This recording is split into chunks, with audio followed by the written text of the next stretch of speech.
Alright, it's been a while. So, before we jump right back into some D&D, a recap to remind you all, and myself, of where we were last time. Last time, the party set off to travel the ethereal plane using a combination of their magical powers to fly. Arwen wild-shaped into a giant owl, carrying Klari. Stix summoned a flying Mount Elvis, with Piper, who polymorphed himself into a rat in his pocket, and Hugo flying alongside them both. Flying high in the air, deep in the mist to avoid any potential threats on the ground, the party, unfortunately, lost their way and made very little progress. After this setback, they decided to fly closer to the ground, relying on Arwen's ranger abilities to navigate. And they soon made some progress towards their destination of the mountains to the southwest, until they came upon 3 strange blue orbs, many hundreds of feet across in size. Pausing to investigate one, they discovered the orbs were made from water, a huge aquarium filled with underwater creatures. Through a combination of various summoned underwater creatures, the party found the ruins of a small tower with a chest buried amongst the rubble. Unable to find the key in the ruins, Arwen, as an octopus, was able to throw and bump the chest through the water to her companions on the outside, taking some damage all the while from the repeatedly triggering trap. Klari was then able to pick the lock and get to the treasure within. With their newfound treasure, the party decided to rest, the difficulty of the first day's travel having drained a lot of their resources. Using Piper's perfect pavilion, they settled down, taking the time to examine their new finds. And so this is where we pick things up. You guys, having had some time to rest Have we had a long rest? and recuperate. Yes, you have now. You had some time beforehand to rest before the evening, but you all settled down. I believe Stix was doing some training. Piper was off on his own, and Arwen, you were applying the upgrade to your magical staff before you all settle down for the evening. But you can all, unless there is anything anyone would like to do beforehand, take a long rest, and we will prepare for the following day. That's all for me. Yeah, pretty much all for me. Okay. In which case, you all complete a long rest. You are served a delicious breakfast by the magical acrobatic servants within Piper's pavilion. And full and well rested, you prepare to set off for the second day. So, as we get to the second day, I need 2 people to make checks. I need a navigator and a lookout.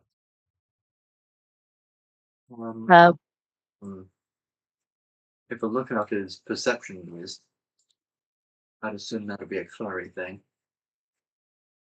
And then, I don't know, navigator. That's survival? That is survival, yes. Well, I mean, I'm happy to take it to Stix or Owen if you want to. That one, that's cool too. Are we still in my favoured terrain? You believe so, yes? Excellent. Do I get any?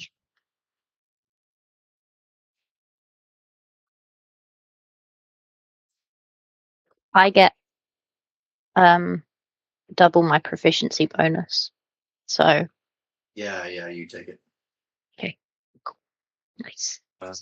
Chantal, well, Klari got a 22.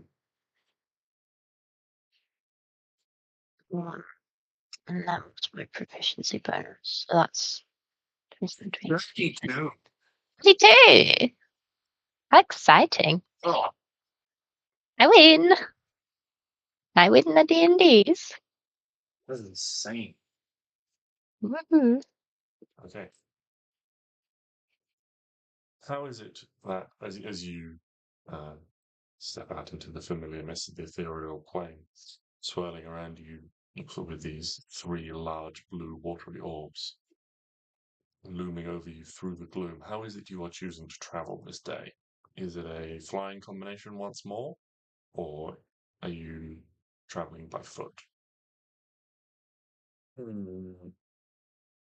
or by some other combination of travel? I don't know, because traveling by flying uses up quite a lot of our resources. Hmm. I don't know if we want to try and, I don't know, hike it for the day. Yeah, let's just do a little walk Yeah, moment. do a little hike for the day Okay. as we're getting a little bit closer. Okay. Just As you set out on foot, then will someone please roll a d20 for me? I'll do it. Oh shit! A 9. Oh shit! I think this is bad. I think I've done a bad thing. Okay. It's fine.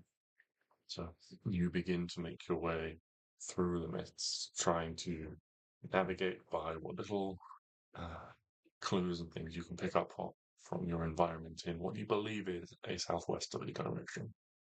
Oh God, have I gone the wrong way again?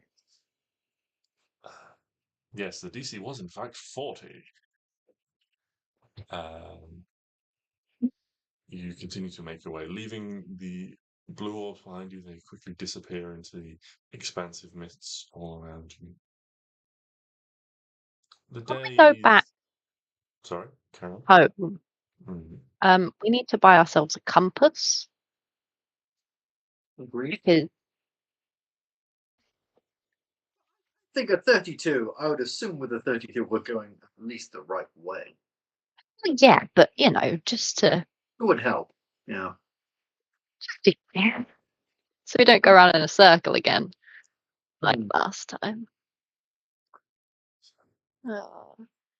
Anyway, Carry on. Day is somewhat cooler. The mist feels a little heavier and closer. And after a short time, you realize that the sort of gentle pitter patter that you can hear around you is the fall of some form of ethereal ray.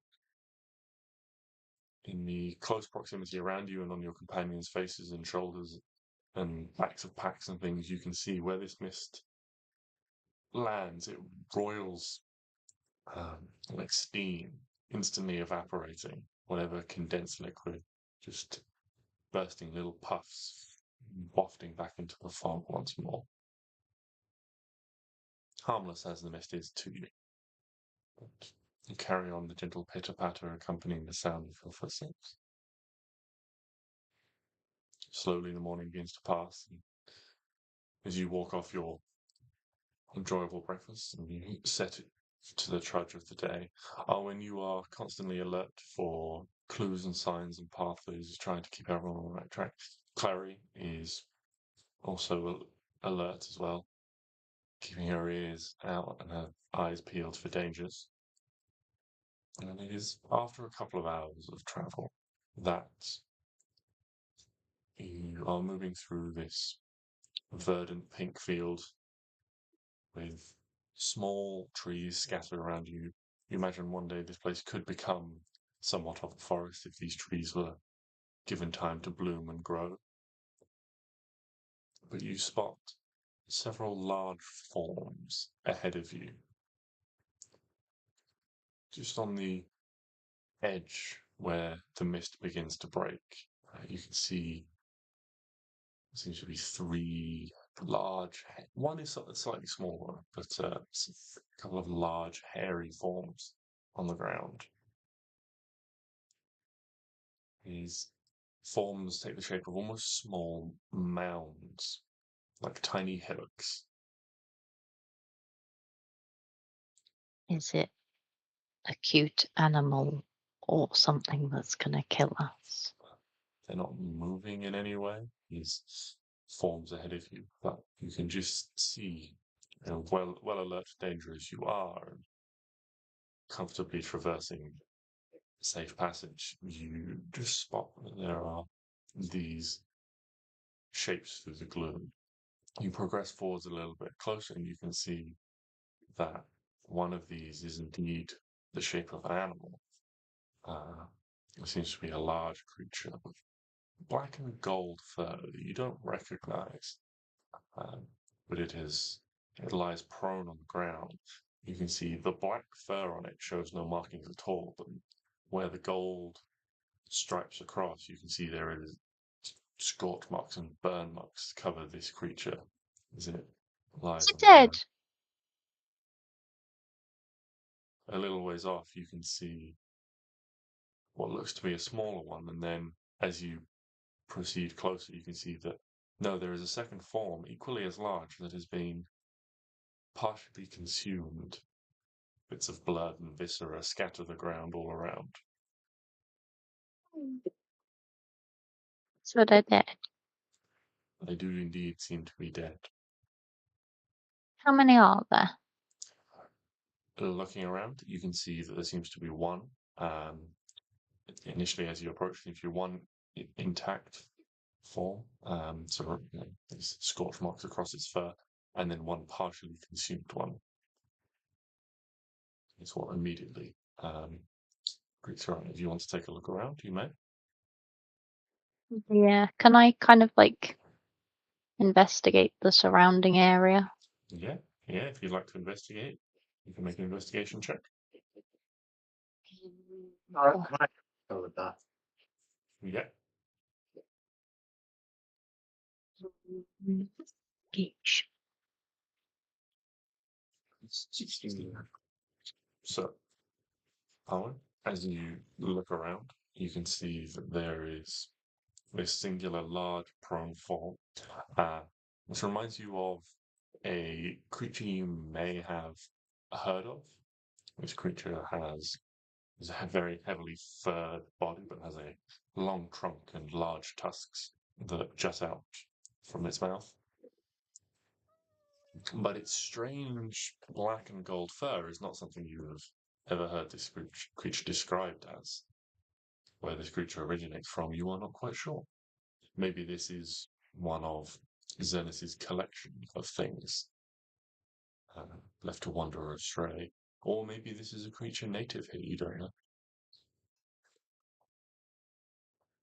Anyone got speak with dead?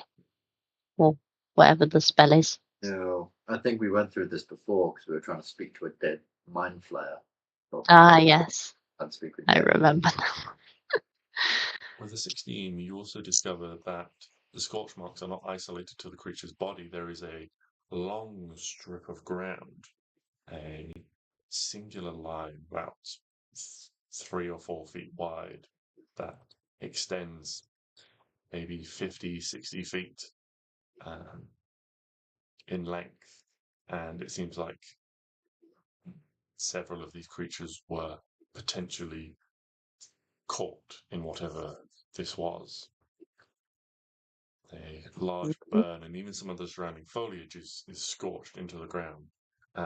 You can see at the beginning of the line there are scraps of bone and flesh and things, and there, some blood has pooled into the ground and dried, where you can easily assume that one of these things has been consumed in its entirety.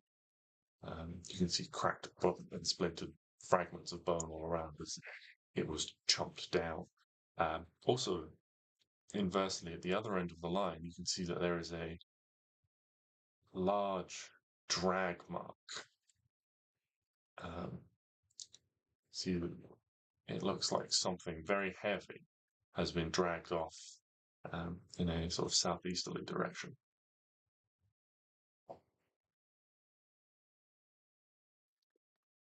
Did we see a dragon No, before? you have not seen a dragon? Who?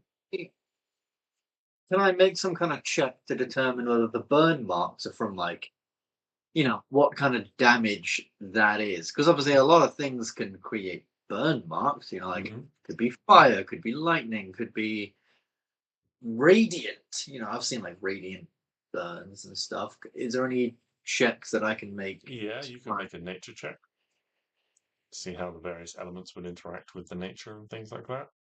Well, finally, I can use some proficiency in nature for 23. Yeah, so this looks, the way it sort of spider webs out and in places, the little sort of like forked bits that run off, you think this is definitely some sort of lightning burn, where an arc of lightning has struck the ground or something like that, and where it has been, where the current has shot through the ground in places, but primarily in this long, long line.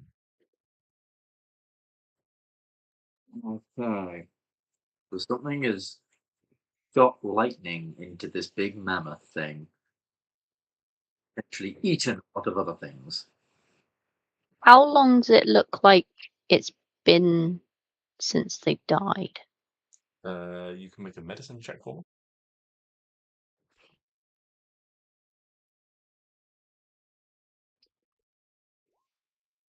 So 18. this looks recent. Damn. Certainly within the last 24 hours, you expect.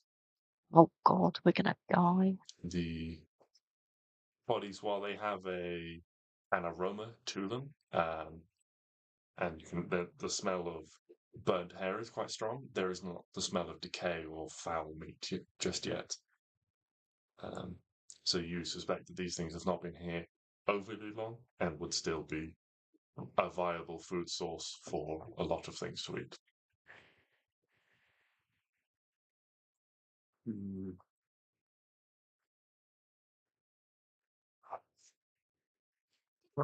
See something in the air Yeah.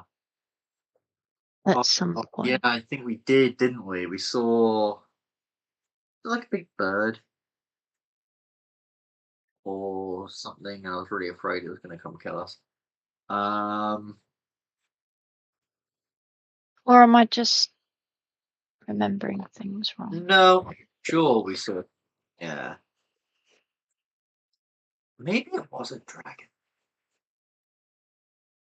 What colour were the dragons in the Isles of Remembrance? Or I think that's where they were. No, they weren't. No, they were up, even further up. Whoop, sorry. On up.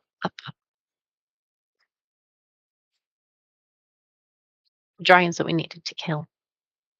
Or You we don't could know. have killed. Ah, okay. You didn't explore that option, and you decided not to put any research into ethereal dragons to learn about them. Okay, fair enough. Cool. Well, I'm thinking dragon or some kind of, I don't know, otherworldly mind flayer thing that shoots lightning. I don't think I want to know. I think I just want to get out of here. We'll just keep our eyes peeled for Indeed. Keep the baddies. what? Is there anything we can do for like a prolonged period of time that will keep us quiet Quiet. or like hidden? Because I know obviously you've got like pass that trace, but that only lasts 10 minutes. Like that's not going to Does it? do much for us. Pass that trace, I believe, is an hour. That's an hour. Oh shit. We could try that. Yeah. Just like until we get out of this area, but I don't know if that's a waste or not. Might be a bit of a waste. I mean, whatever's about here could still just see us wandering. So it's probably just better we just continue on. Yeah. No. Okay. Well, if there's nothing further you'd like to do here? Nothing further you'd like to investigate or check out or look for? Then Root the mammoth. I'm joking. loot the mammoth. I'm not. I don't actually want to loot the mammoth. I mean, yeah, I mean, if you want to take a closer look at the mammoths, you can. You find 4 copper and a silver. Ah! Oh my god. It's up to you. You know, they have this strange black and gold fur. Yeah, they have black and gold fur. Can I check that out and see if that's actual like gold or if that's like I don't know, some kind of natural thing about them, or if it's like some kind of strange Yeah. temperament. So Tempering. you walk up close to the body of one of these things, and the black fur on it, now that you get up close and examine it, you can see that there does seem to be sort of like this, scorch residue you can see through the black, but the black is very, very dark. The gold, however, looks spotless. The fur itself has a shiny metallic tint to it in these places, and throughout it, almost as if maybe it transmitted the lightning or passed it through or is resistant in some way, you don't know. But none of the gold sections on the intact mammoth body have any signs that they've been weathered or blasted by lightning in any way. And they have this metallic sheen to them. So the areas that have a metallic sheen don't look like they've been hit by lightning. That's kind of weird.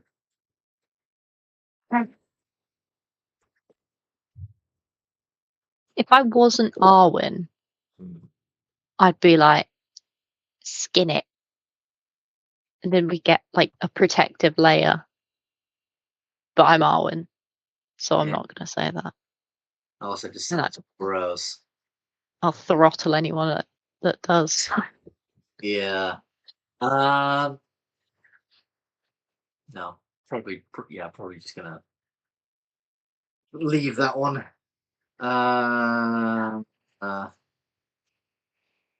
Yeah, definitely very, very weird. So this thing's got burn marks over it, which killed it, but not in the areas that are Gold bit. goldy bit. Is it still like fur? Still fur? So it looks furry, and if you reach out and touch it, it moves, like fur, but it has a coarse and stiff, wiry texture to it. It still bends and folds as if it's very soft and malleable, but it has a more rigidity to it and some weight to it as you sort of run your fingers through it. The weight gives it more resistance. There seems to be some sort of organic, metallic fur. Wow. Nice. Kind of creepy, kind of cool. All right. As you and Stix are examining the intact body, Arwen, Hugo contacts you with a feeling and an emotion, as he sometimes does, as is his method of communication, sending to your mind a picture of the half-consumed carcass and then a sandwich and a questioning thought.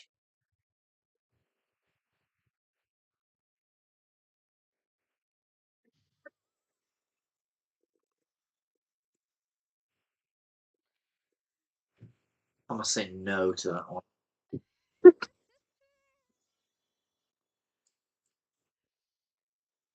I mean, I love how Hugo wants to make it into a sandwich though. Like specifically, he wants it. The sandwich is I don't know. representative of food. do you have any tomatoes? Any lettuce? Oh, yes. Making If a we take the meat off and wrap it in the fur, MLT. it's like a burrito. Oh, he's going to make a BLT. Oh, Mammoth. wrap it in the fur. Oh, that must go down well. I mean, if it's You don't know where it's been. You can't eat off the floor. 5-second rule, and this has clearly been here longer than 5 seconds. So It's like, yeah. Yeah. He reluctantly returns to your side. yeah. All right, let's Such a good. get a move on, but keep the eyes peeled. Okay. So you guys head off, continuing in your southeasterly direction, away from the deceased mammoths and the drag marks that head off Southwest. to the southeast. Yes, you guys continue southwest. Why would Sorry. we go to this? Okay, cool. Yeah. Cool. Yes, you continue making your way. Make my way downtown. Another hour or so goes by. The morning begins to drift into afternoon. You pause for a little bit and eat some of your rations and things. Take a rest, drink some water. As you continue making your way. Around early afternoon, the landscape begins to change. The vibrancy begins to fall out of the grass, almost like a slow gradient as it fades into this grey hue. As you continue traversing, even the mist itself, which seems vaporous in nature and picking up on the surrounding colours, loses the subtle pink tones that are usually found within, transforming into this more traditional, but somehow even more muted than that dull grey mist. As the landscape around you becomes duller and greyer.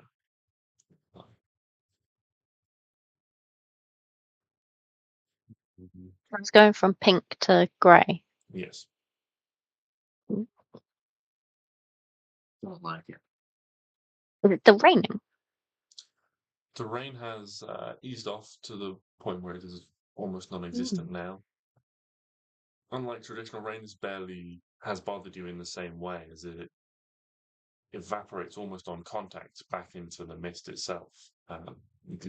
You guys are just as dry as you were before. The rain is more of it's unusual. It's like being in a rainstorm or, out when it's raining, but without being wet somehow.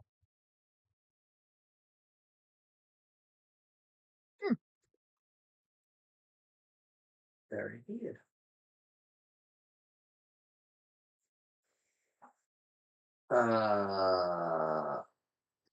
If it's getting grey, can we still see? Okay. Mm-hmm. Yeah, your vision and how far you can see still remains the same.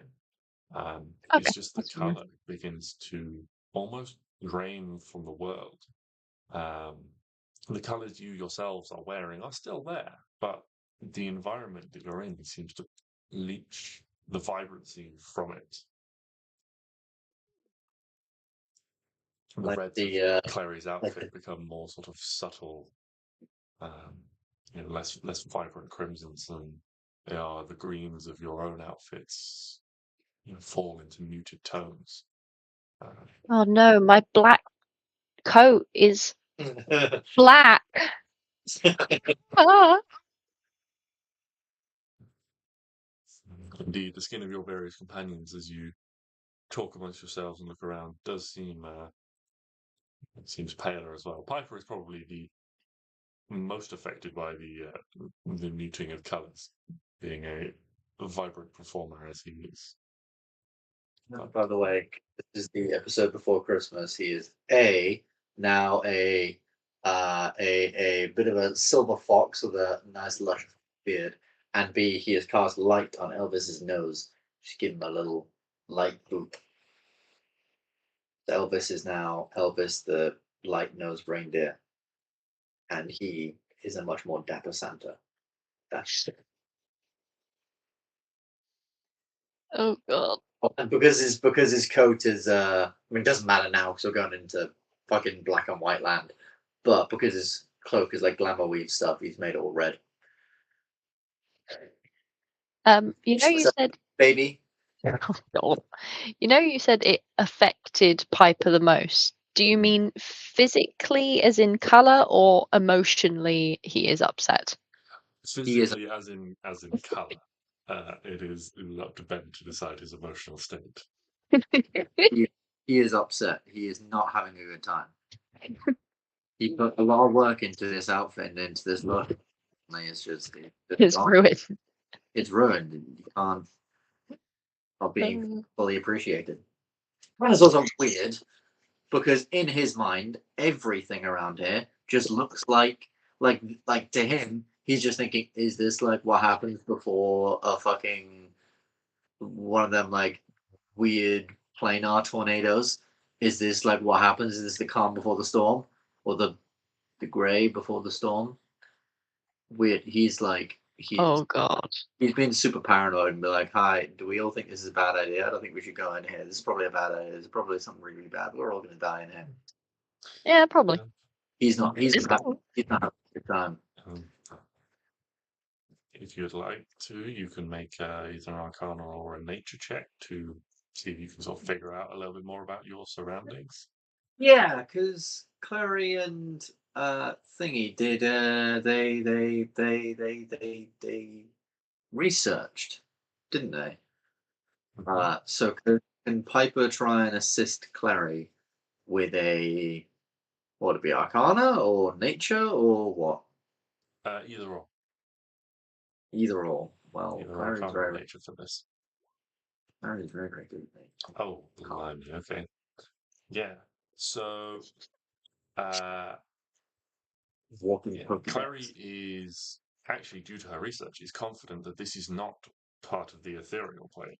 This is not an effect generated, and that might calm Piper's nerves that this is about to imminently turn into an ethereal storm.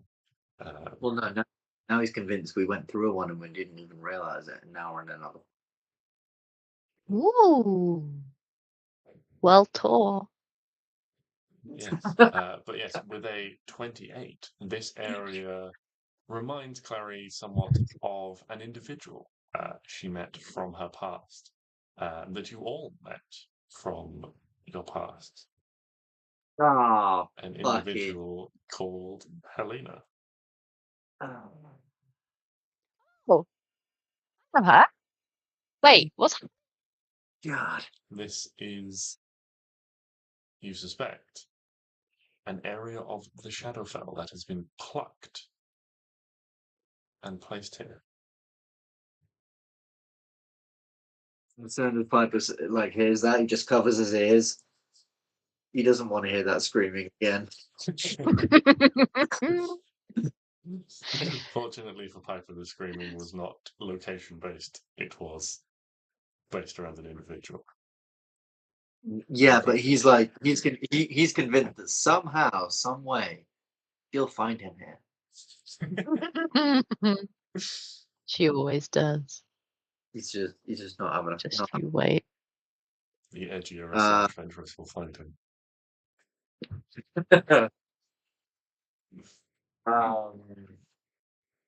Yes. So you suspect that this is one of the areas that Xernis has added to his collection, a section of the Shadowfell from somewhere you're not quite sure. But he's like, I need a whole place from another plane. Oh fuck, that is fucking rad. Do we want? Oh, okay, this is possibly. I mean, I don't really know. I wouldn't know anything about Shadow. How do I look in black and white? The same? Monochromatic. Oh, thank you. It's not complete black and white, as Klari would be able to tell you with a 28. The Shadowfell, in truth, would completely drain you of color. There is some remnants here, whether the natural ethereal plane is sort of reclaiming this area and it is losing its potency or its essence in some way, potentially just being reclaimed by the environment. You carry on traversing through this strange section of land until a little ways, again breaking through this sort of revealing circle of mist around you, you see what looks to be a sort of tumble-down structure of a fortification surrounded by black stone walls. There is a little fort or keep up ahead of you. Wait, so we're really close to the big eye guy. I don't think so. I think this is a different fort.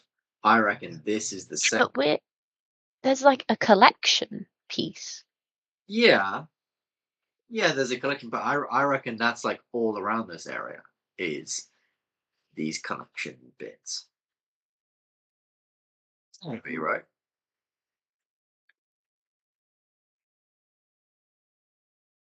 I don't know. So, to carry on. But and Arwen, you detect that your pathway, the most direct route continuing southeast, would lead you, again, with your 32 survival check to navigate for the day, you detect that the most direct path would be directly through this building. The surrounding landscape is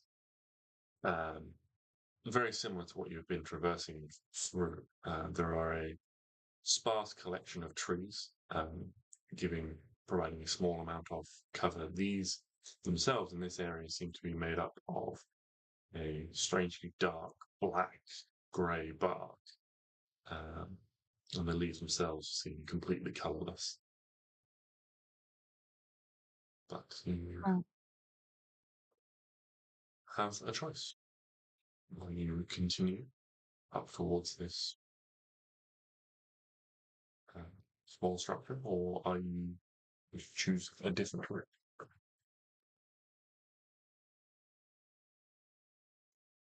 In the words of the great book, we can't go under it, we can't go over it, we can't go round it, we gotta go through it.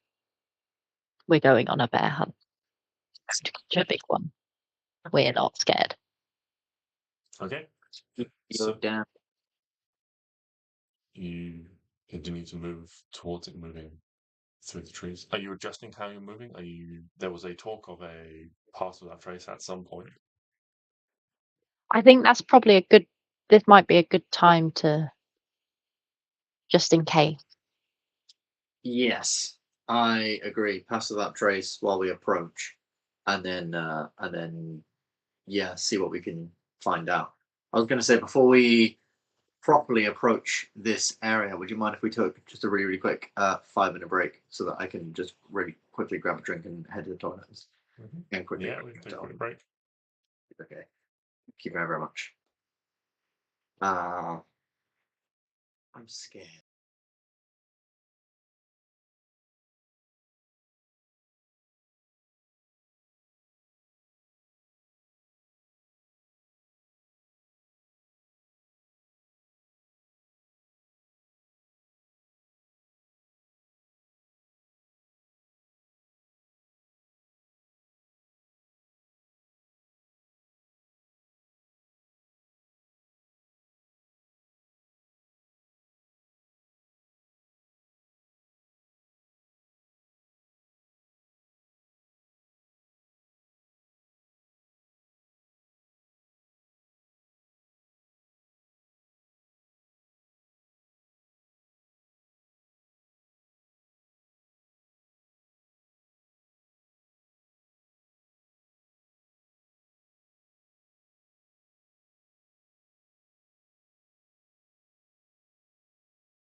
Indeed.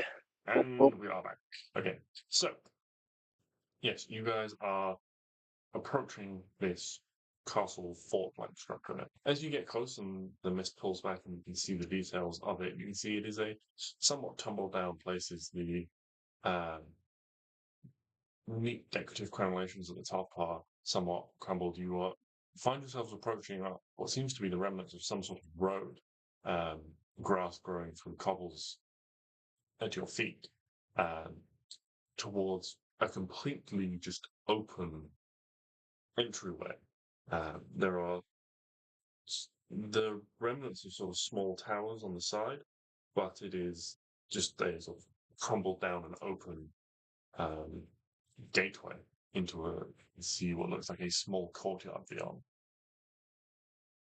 Mhm. Let's do a sneak. Indeed. Okay. Well, everyone who is doing a sneak, make a stealth check for me. Wow,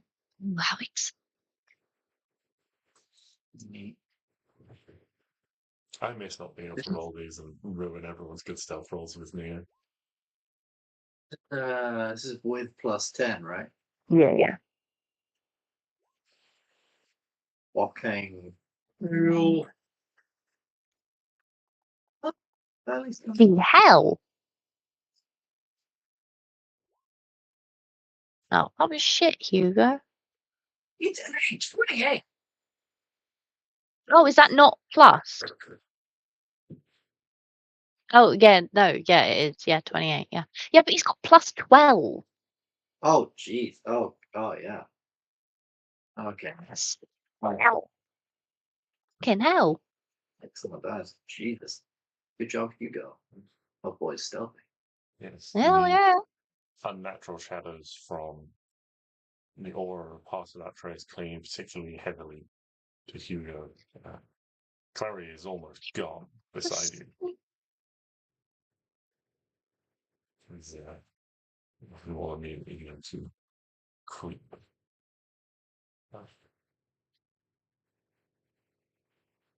Oh. So you Which one was Clary? The second one.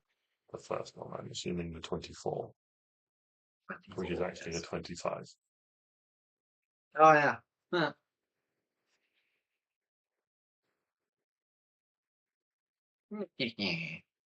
Which is actually a 35. Let's see. She only plus 6? No, she has. She has a plus 15. Oh shit, no. Oh, wait, sorry. I was looking at the at your 2 rolls. Sorry. I see. Yes, because one of them's Piper. I forgot Piper was here. Sorry, Piper. I do apologize. It's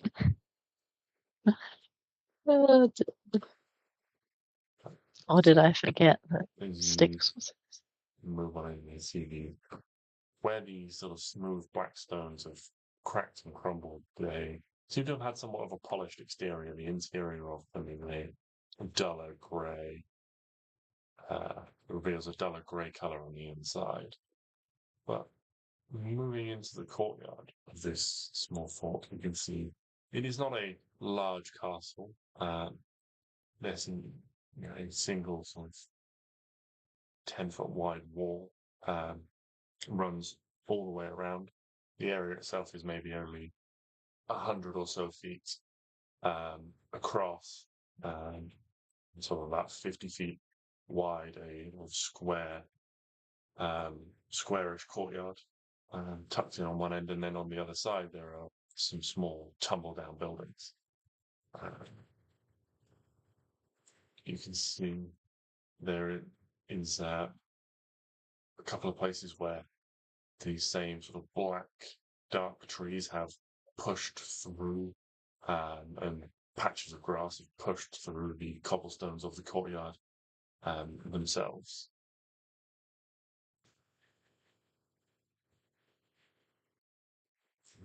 I ask a quick favor. Yeah. Could you change the screen to something else and then change it back Yeah. just to see if it gets rid of my... Oh, no. Now I've got... Well, it's a prettier blob. Oh, is your internet kind of being weird? It's not. Yeah, I've just got a lovely block of pink. It might help to just refresh your page. Okay. That's what I do when it happens to me. My character sheet. Run What is away. everyone's passive perception, please? Perception. So Stix has a walloping 11. Piper has... I think mine's all right. And Klari has 22. Sorry, what was Piper's? 21. 21, okay. Yeah, Piper's a percent. 23. Did you say 23, Arwen? We are Passive wisdom perception 23. receptive. Does my boy have nothing? Oh, he is 16. Okay. Oh God, don't see nothing. So, Oh, it's one. Thank you. so Stix. Sorry, so Piper, Arwen, and Klari. At the same time as the three of you, as you all enter this courtyard, the three of you hear something scrape against the stone on the left-hand side, diagonally across from the far side of the courtyard. Quickly looking in that direction, you don't see any movement, but you definitely heard a sound come from that corner of the courtyard.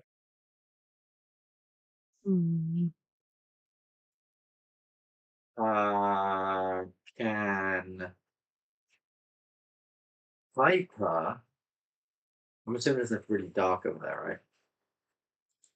It is more shadowy, but it is still, it is sort of, it would be considered dim light in and around here. Can... Oh, I don't know. Oh, actually, Piper's got dancing lights. Can Piper just cast a bunch of dancing lights around the area? Mm-hmm. To try and fill as much of the area as possible with light. Yeah, you send light out to sort of all four corners of the courtyard, and lighting it up. Yeah, including the one you send over in that corner. There is a tumble down section of wall you can see where part of the wall has collapsed, revealing sort of inside it this sort of like multi-layered structure within. You can see that there is like a floor that runs within the wall, and two sort of passageways that run within it as well. So the walls themselves seem to be almost corridors between the little towers that mark the corners. Okay.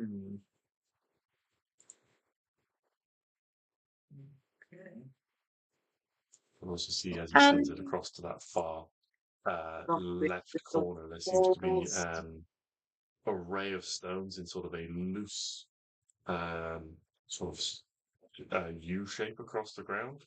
I'm thinking something's in the wall. In the wall. Yeah, he said there was like walkways within the walls themselves and they were visible, and we had a scratching noise from around that area. I think something's ran in them. Possibly. Oh, there's something quite there that I can use. Silver glass and detect magic. Languages. Doing strike, seeming, raised, dead, hold person, invisibility, scorching ray, misty's dead. Last name way, on the ground, health for don't really have anything I can do right here. So, there we go.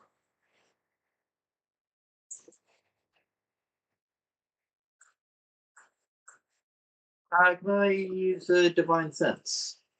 Within Yes. So celestial faith, fiends, and undead. Yes.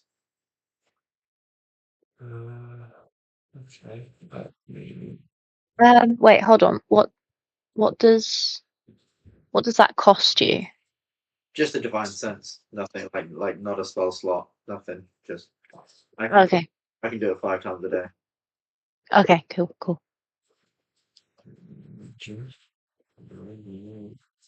Pretty nifty little thing. Nope. Okay. What? No celestial faith, fiends, or undead.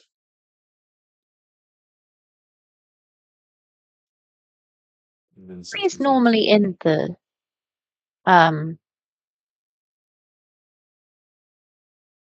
where are we now?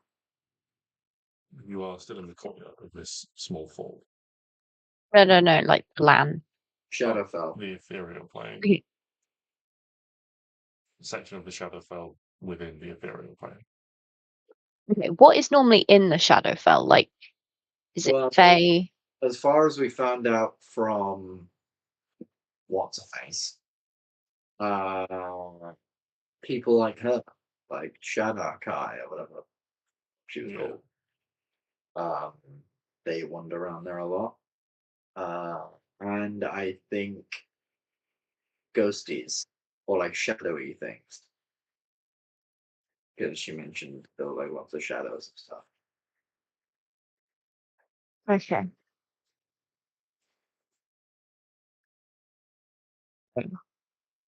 So maybe this fort belongs to someone and they've like brought that here. This spectatrice brought that here. Did you say you saw something go into the wall? We heard a scratch around Yeah, there. but you didn't actually see anything. Didn't actually see it.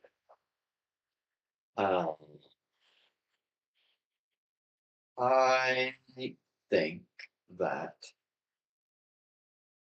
Piper would like to cast invisibility upon himself and then go and take a quick peek. He saw Helena, and therefore he knows sort of what Shadar-kai looked like. So he's going to try and transform himself into a male version of her, and then go invisible. Okay. So, and then sneak over to the opening in the wall and see what's inside. Okay. Yeah. So Piper crosses the courtyard, moving over the piles of stones and things like that. Yeah, make a perception check as you peer inside the walls. 13. Fucking hell. Yeah, so you peer inside the walls. You can see at either end in the darkness, there are doors that lead into the corresponding towers on the corner. Various bits of rubble and things like that. What looks to be some nice looking like candelabras and things like that that are stood still with candles in them that have either burnt out or been blown out. But you don't see any individuals that look like Shadakai or anything like that.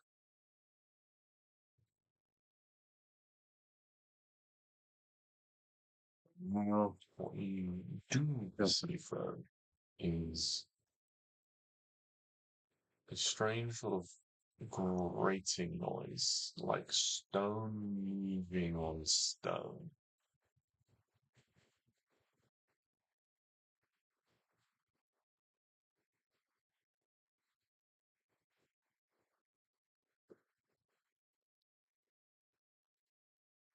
Moving stone.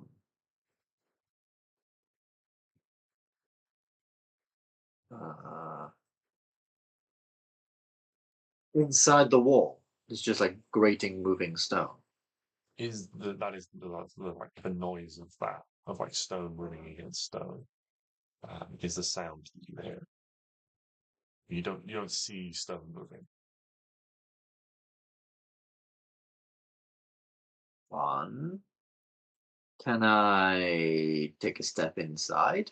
Mm-hmm. Yeah, you sort of climb up this small rubble stack and step inside. It gets a little bit darker as you move deeper into the shadows, down towards one end of the corridor. Continue to move. You can the sound of your footsteps as you try and step quietly, making as little sound as possible, just gently echoing off the walls around you. You make it all the way up to, all the way up to this tall candelabra that's holding multiple candles in it, beside the door to the tower.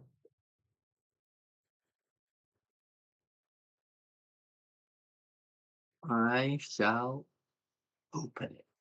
Okay. Wait, do I have you reach out and take hold of the handle for the door. It's like one of these ones that's like it's like a ring that you have to like twist and like to lift the latch like a gate. It's not locked or anything like that. It lifts. It's a little bit stiff, and there's a slight sort of clunk of metal on metal as you lift it up, and it impacts at sort of at the top of its limit. And you start to slowly pull the door open, and it begins to squeak quite loudly on its hinges.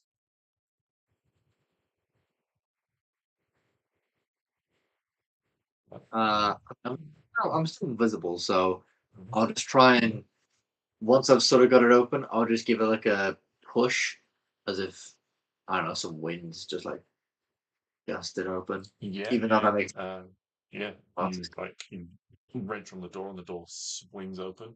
The rest of you hear a very loud, sudden sort of like squeak, of like metal hinges, and then there's this sort of bang as the door hits the wall. But yeah, you can see the base of a dusty tower. Leading up, these towers are tall. The walls were maybe only sort of 20, 25 feet high. Peering inside, you can see two sets of stairs, one to lead you up to the first floor, and then another one to lead you up to the top of the tower itself. Jeez. Okay. I don't want to do this with just me. So I think I might pull back, run outside, and maybe bring everyone's help. But Okay. so that we can. Okay, you head back outside. You meet back up with your companions. Guys, I'm invisible, but follow my voice.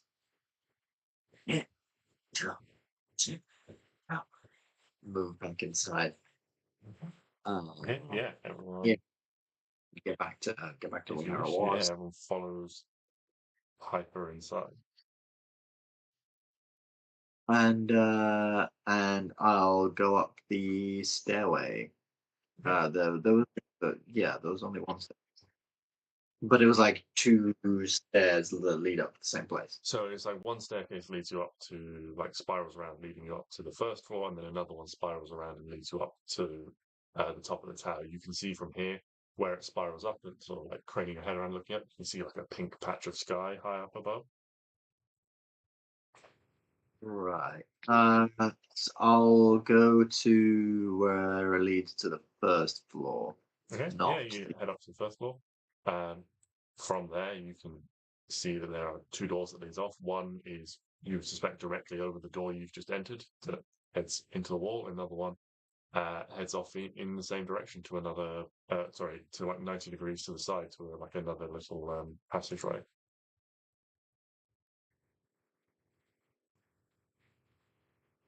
Down the passageway, I think.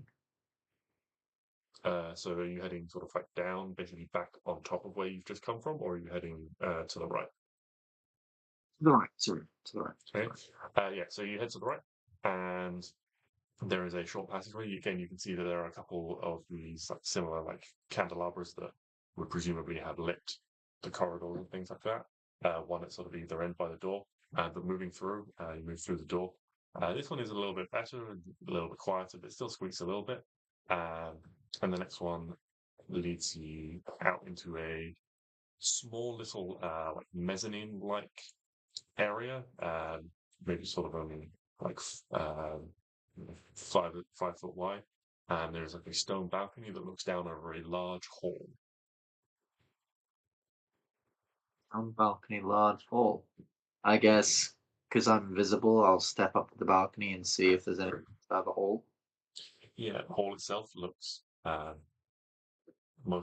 pretty much empty. There are a few, again, like tables and things like that, but all of it looks dusty. You can see there is a sort of heavy coat of dust. In the dim light, though, you can make out some tracks through the dust. At this distance, you're not entirely sure what they are, but you can make out that there is a section of floor where something has moved back and forth probably a couple of times. Not so many as to completely clear the dust from the floor, but enough to leave tracks going in both directions. And with a closer inspection, you might be able to figure out what sort of thing it was.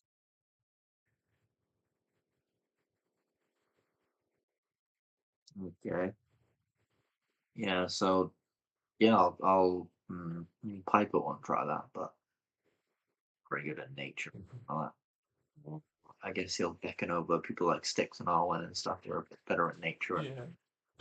Yeah. So to do this, you'd need to sort of probably get down onto the ground floor in Yeah, that hall. So you head back out into the courtyard. And it's taking you the most direct path. There are these large wooden double doors that just stand broad and open, giving you room just straight into this hall. And you can see, there are very dusty tables. Again, there's small bits of decoration. There are torn tapestries and things hanging on the wall, faded and grey. If they had vibrant colours, and they have long since been claimed by the Shadowy Land, or maybe they just are in black and white and shades of grey. But yeah, you find where these tracks appear to be leading through the floor, both in and out of the hall itself. And those who would like to can make a survival check or a nature check. I'll make everyone to make one each. Say, Abby. Like I don't know how your nature is. My nature's not great. Okay, I'll try nature then. You try. I'll do survival. I'll give myself some guidance. That Nice. is a 27. Okay. Yeah. So, Stix, you have been traveling alongside a creature like this for a long time. A smaller version of it, but you have seen the way his tail will swish through leaves and create sort of a similar winding pattern, or if it's muddy and so forth, the little scratches and gouges his claws can leave in the floor and things as he walks. And these are very clearly the tracks to you of some kind of draconic creature, certainly much larger than Hugo, but not so large as the largest dragon you have seen, Uxin. If you had to have as a guess with a natural 20 and a total of 27, you would probably guess that these pertained to a young dragon that would be considered a large creature. The dragon an animal? A dragon is not a beast, if that's what you're thinking.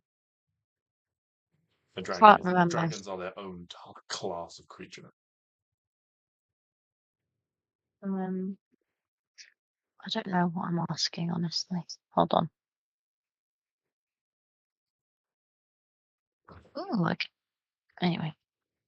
I mean, it means that things like speak with animals won't work on a dragon. Most of them can usually speak themselves. It's a creature, though, isn't it? It is a creature, yes.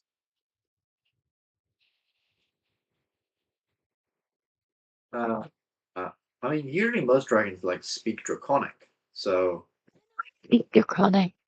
exactly. So maybe they could communicate with Hugo in some way. And if I do an animal handling check, I'll get advantage. Exactly. So Which is what I was trying to work out if I could do. So there's a young dragon somewhere around here. Hold on. Oh.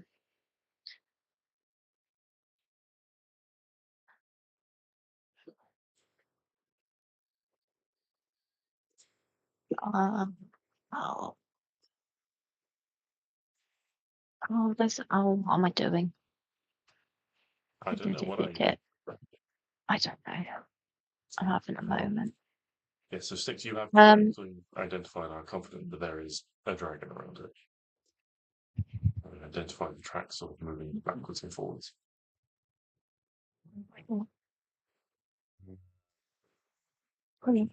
Where it is now? Is it on the? I reckon it could be on the roof. It could be on the top of the tower. I think whoever goes up there needs to be someone who can, communicate with dragons. Good.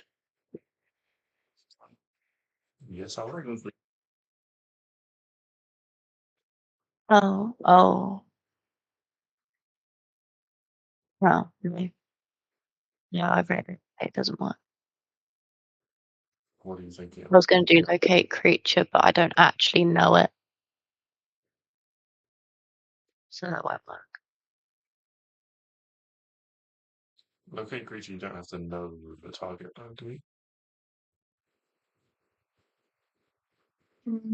Hold on, let me put it in there for me. I think you need to know what, exactly. Describe or name a creature that is familiar to you. Says the direction of creature's location finds a creature is within 1,000 feet of you. If the creature is moving, you know the direction of its movement. The spell can locate a specific creature known to you and the nearest creature of a specific kind. That is a female or unicorn. So long as you've seen such a creature up close within 30 feet, at least once. If the creature you describe or name in different forms, such as being under the effect of pointal spell, this spell doesn't locate a creature. This spell can't locate a creature if finding the alternative is 10 feet wide blocks direct path between you and the creature. Okay. I can't say dragon because it will just locate Hugo. Provided Hugo is closer to you than it is, yes. I mean, Hugo's literally at my feet. I know. So. But you all have feet. You could. We all have feet. Yeah, that you can use for moving. So he could move to somewhere and you could move to somewhere.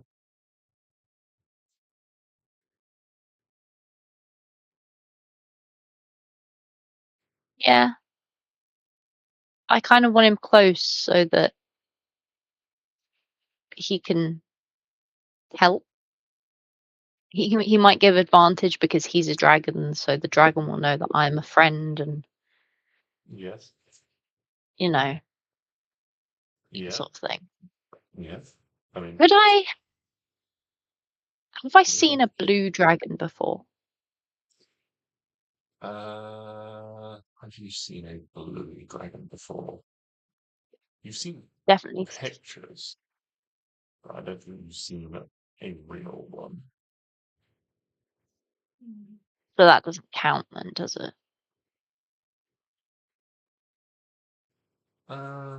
Describe or name. I would say yes, it would, because it's a more specific modifier. Okay. Blue is the lightning one, isn't it? I would say you have I would say you have a good enough understanding of the draconic worlds to know that. Yeah. Well, I know what a red one is. I know what a green one is. I know what a black one is. Yes. It's I mean, Yeah. Okay. I'm gonna do locate creature for Okay. a blue dragon. For a blue dragon. Okay. I Yeah. hope Where are it's you a blue standing one. when you cast this? Are you in the hall or are you out in the courtyard? Honestly, I don't understand where we are, if I'm going to be completely honest. We're in a Okay. fort. I believe we're inside of it. We're in like the big hall inside this. Wherever we last were, I'll cast it. Okay. I don't Well, really know. would I'm this not help? understanding the layout. Oh, yes, a map. We love a map. I mean, it normally means death, but at this So moment in time. this obviously is the entranceway down here. This up here is the tower that you have entered via the tumble down bits of wall here. Oh, Obviously, we've got okay. the main hall here. And this left Where corner were over we? here is where you heard the sound from. Was over here? Yeah, in this vicinity. Oh, okay. Yeah. I reckon it's on the tower. So, let's say you step out into the courtyard, ready to cast a spell. And as you begin to concentrate on the spell and you release the magic into the world, you see a invisible to everyone else, but visible to you, glowing blue line that drifts a few inches across the ground, maybe 6 inches high over the ground, out towards in the direction of the tower in the top left. And then about 5 feet in front of the tower, it just dives straight into the ground. It's underground. Ah. Okay, so can I follow the line? Yeah, you follow the line, and it just leads you into the corner. You're now effectively standing right on top of where this line heads down into the ground. Is there like a hole or something? No, there's no hole. The The stairs over there. sorry, where? Those are the stairs that would lead up out of this main hall. Oh. Have I seen any holes in the floor? No, you haven't seen any holes in the floor. Can I run around and look for a hole in the floor? Yeah. Make Or an a way to get investigation check. down? I will give her aid Mm-hmm. and help. Yeah. Is an Yeah, advantage. everyone fans out, trying to look for some way down, a trapdoor, a basement, something like that, a sub-level. Was it perception or investigation? Investigation. Are you To sure? actively be running around looking for something, trying to figure out, like maybe moving bits of it around. A 12. So, Wait, could Hugo investigate as well? yes, you can investigate. Oh, he's a bit of a totem boy. Hold on. I can't remember. Oh, I'm not. That's what's investigation. It's intelligence. So I just straight intelligence. Oh, he's a clever boy. He's heard that there's a dragon somewhere. He's just excitable. Mm-hmm. I have an idea. Yes. He could turn himself into a giant badger and then Maybe. dig under, or Piper could, or you could, either or, then dig underground. I mean, I'd love to see Pipe turn into a badger. That'd be quite funny. Fantastic. Piper casts polymorph and turns himself into a giant badger. And then I'm assuming, like, before this, obviously, he would ask Arwen to point out where the thing goes down. Mm-hmm. And he, transforms into a giant badger and uses the 10 feet of burrow speed to go. Mm-hmm. just start digging down. Is there a better beast that can run? I went with giant badger. I'm not so sure though. I mean, giant badger feels pretty appropriate for the purpose of digging. What about a walrus?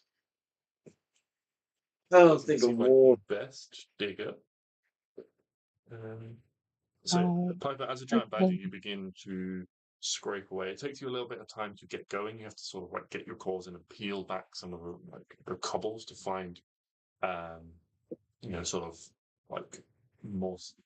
Try and find a bit underneath. And what you find is that there is basically a hard layer of stone underneath you. You begin to like scrape and claw and dig your way. Your claws like chipping bits of stone out. Um, And yeah, you go at this for a little while. It is slow going for a badger, but you do begin to make progress through this rock and shale that's there. Only to find that there is popping out of the ground is a large and scaly blue head that just begins to arise from the ground, essentially moving almost seamlessly out, and then with a slight pop, this draconic figure steps up into the courtyard.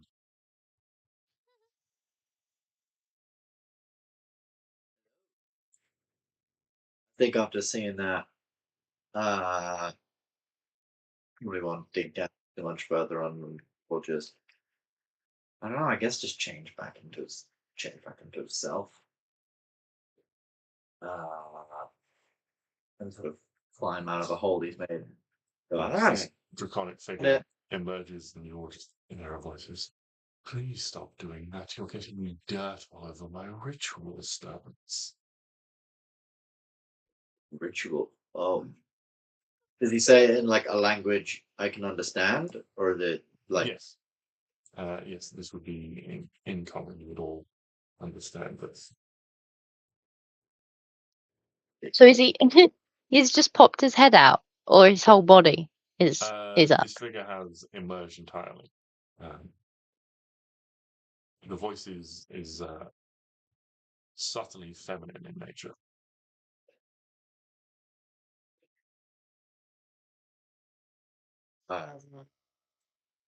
Yeah. What are you all doing in a place like this? Trying to find a spectatrice. Thing with lots of eyes, floating I don't creature. know what a spectatrice is, but I have seen a thing with lots of eyes. It is responsible for my presence here as well as those who hunt me. Someone hunts you? Hunts you? Two giants. Giants. Ah, jeez. They hunt you. Um, I don't rightly know, but they seem to determined to disrupt whatever attempts I make to leave this place. My ritual of transportation creates quite a lot of light, and every time I try, they quickly track me down, forcing me to flee and hide once more in order to try again. What's your? Where are you from?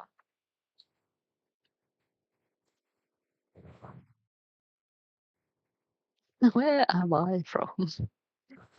That is a Um, good. yes, it's in the different side of notes.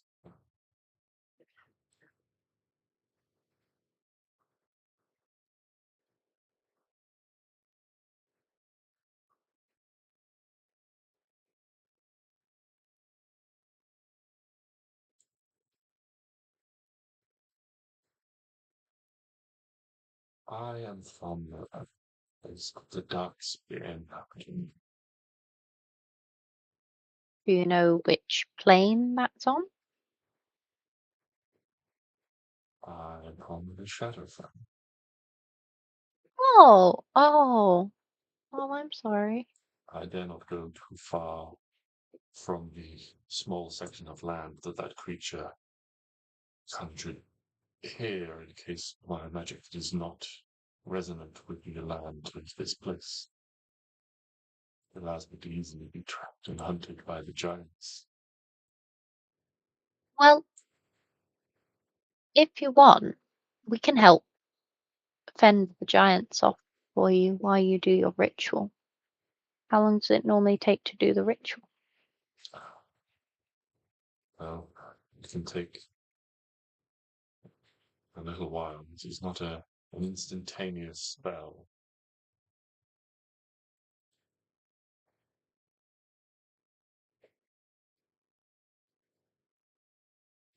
If you would offer to aid me so freely, I'm not used to people being so kind.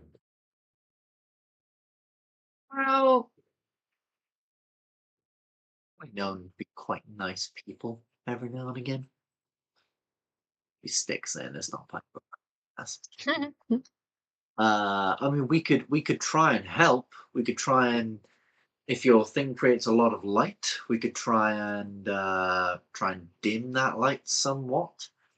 How big is the area of light? Well, it is just quite bright, and this mist, it seems to sort of magnify and refract the light. She goes over with a claw, like sort of scrapes away some of the mundane stones that Piper the Badger excavated, and you can see this sort of U shape of stones on the ground. He starts pushing and poking them into shape until they're sort of a large, maybe sort of like 10 by 10 foot shape and sort of an arch on the ground. And you can see as she sort of flips a few of them over and things like that, getting more into place, that there have been runes etched within them. So it looks like they've probably, you suspect, looking at them, been scratched in by a talon or a claw. You wish to use these to teleport to go somewhere? Yes, these will take me home. So what remains is, I'm 10 not sure. by feet, you say? 10 by 10 feet, you say? I have a spell that can sort you right out. If I cast my Leomund's tiny hut, that is a circle that is 10 by 10 feet. You can arrange your semicircle in there because it is a semicircle, and then from like people can't see what's happening on the inside. I can make it opaque, so none of the light will leave, and then you'll teleport away. Easy peasy, squeezy lemons. I don't think she knows what a lemon is. That is fine, though we don't have time to explain. The only if I was within the thing as well, would that teleport me? No, it creates a doorway that one can Oh. use to traverse through. Oh, yeah, perfect. I can do that. No problems if you fancy.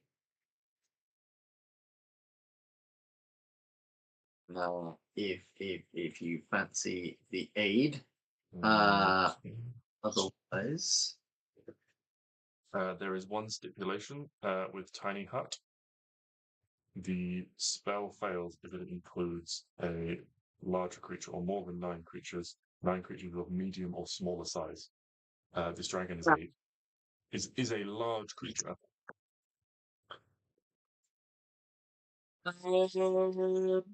So, fortunately, it would break the Tiny Hut spell to be within. Yes, you are. I could also just cast Magnificent Mansion. He could go inside the mansion and then cast it. But that would be my 7th level spell, and I don't want to use my 7th level spell. Yeah, we just kill people instead. Yeah. Well, no, I want to use it for whenever we bed down and go to sleep, so that we don't have to, put shit in the evening. So let's kill things. Woohoo! Yeah. Oh, I've missed Yeah, death. that's probably for the best. All right. Well, yeah. Why don't you cast your thing? Why don't you do your thing? We will defend the area around here, and it'll work. That is very kind of you.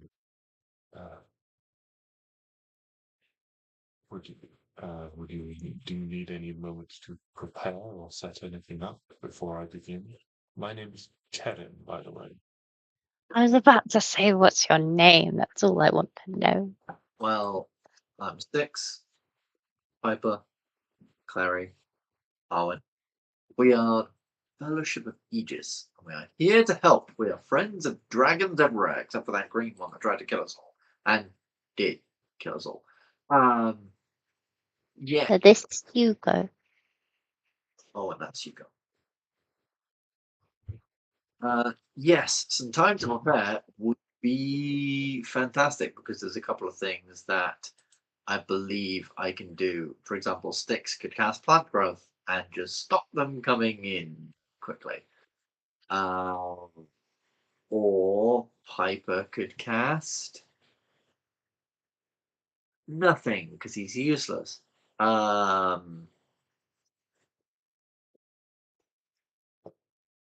Yeah, I think. How do you spell her name? K-E-R-I-N. Kevin. K-E-R. I stole stuff. Not Kevin. Kevin. Autocorrected.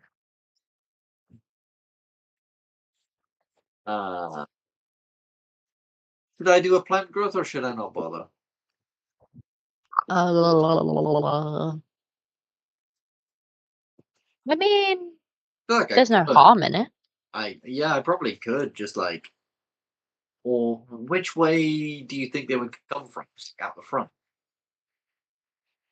Is that a question for me, or is that a question that you're asking amongst yourselves? Asking Karen. I don't know. I spotted this place from the sky as I was fleeing them, and it seemed like a good place as any. They could be anywhere within here. They move around quite freely, and they're quite rapid when they need to be. Although, surprisingly stealthy hunters over the ground as well. I'd say put it in that gap. Like the Yeah. only way in. I'm just working something out a second. So 5, 10, 15, 20, 25, 35, 40, 45, 50, 55, 60, 65, 70, 75, 80, 85, 95, 100. Okay, JJ. Mm-hmm. I can tell, right? You're not gonna like me. The entire map. Not quite, but I can fill. I need all of this except for the last square over there, as well as this and this. 10, 15, 20, 30, 35, 40, 45, 50, 55, 60, 65, 70, 75, 80. I think that's, and like way up there and up here with plant growth. So that is what I'm going to do. Stix just steps outside, sort of kneels down, puts his hands on the ground, and cast plant growth. If he can, that is. There's a weird Shadowfell ground that I can't do it on. But he will do that. Plants will grow. Weird, not very nice plants. And yeah, that's going to be hit. Okay, the trees and shrubs within that area begin to overgrow. It's almost like the roots from the trees themselves like come up and sort of tangle up little thorny vines sprout up.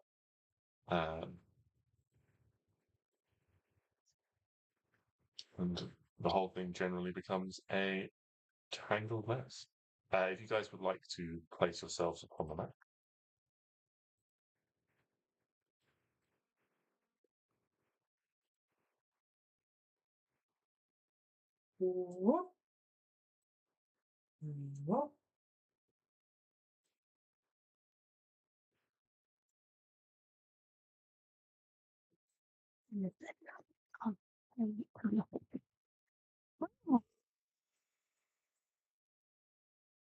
Oh, pretty.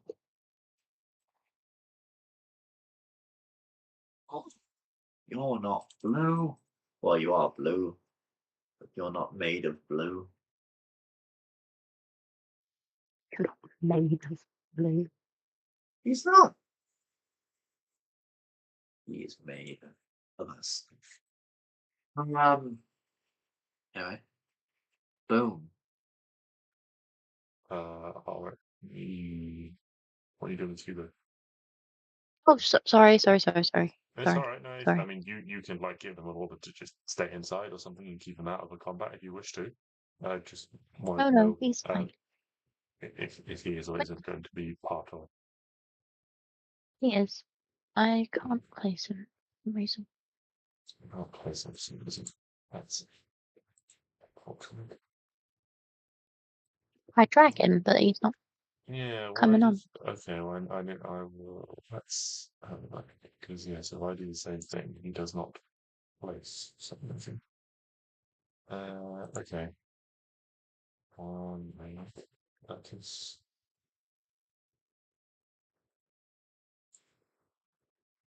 that.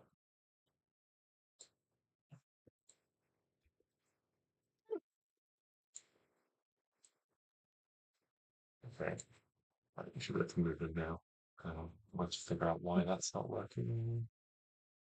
That's important. But that's information. Okay.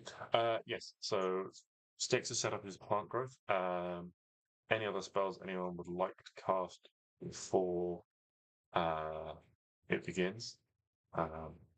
You do know that it will take some time, probably around 10 minutes to suspects.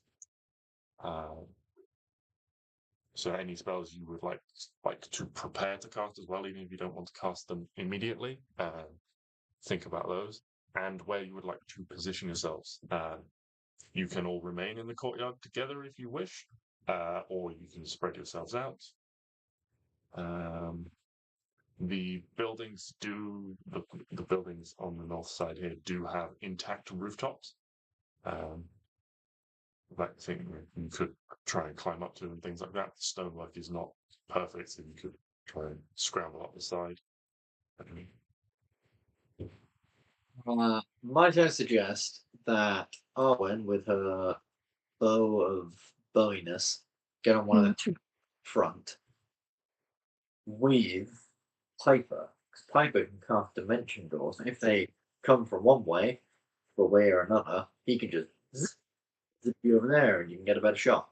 And also, he can shoot things with like scorching ray and stuff. And then Klari and Stix will be up front by the gates. If you think that's cool.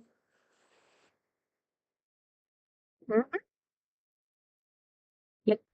Sweet.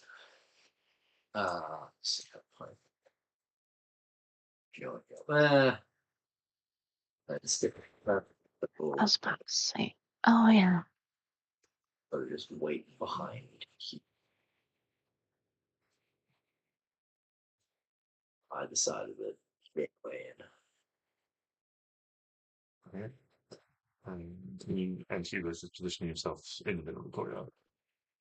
Mm-hmm. Okay. So, if everybody's ready, then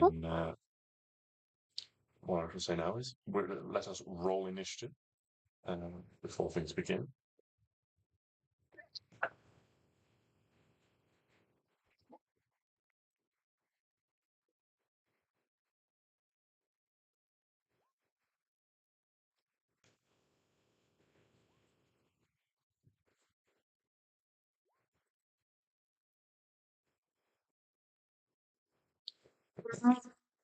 One is Klari.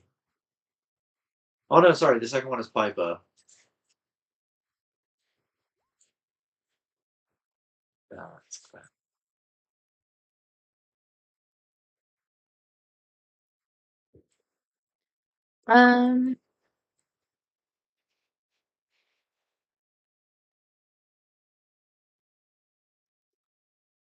Did we set it? Oh God, I've forgotten. No, I need to roll. Okay, yeah, 20. 20 for me. Now I will do Hugo.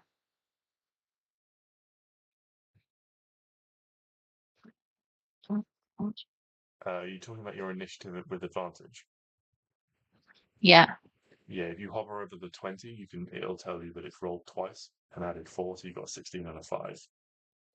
that's what I was trying to work out. Because I was like, why?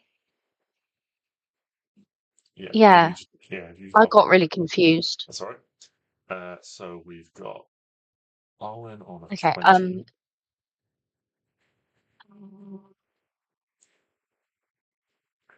And then Klari. what is? How do you get pluses on initiative? That's your dexterity modifier. Dexterity is initiative. Yes. Yeah. Okay.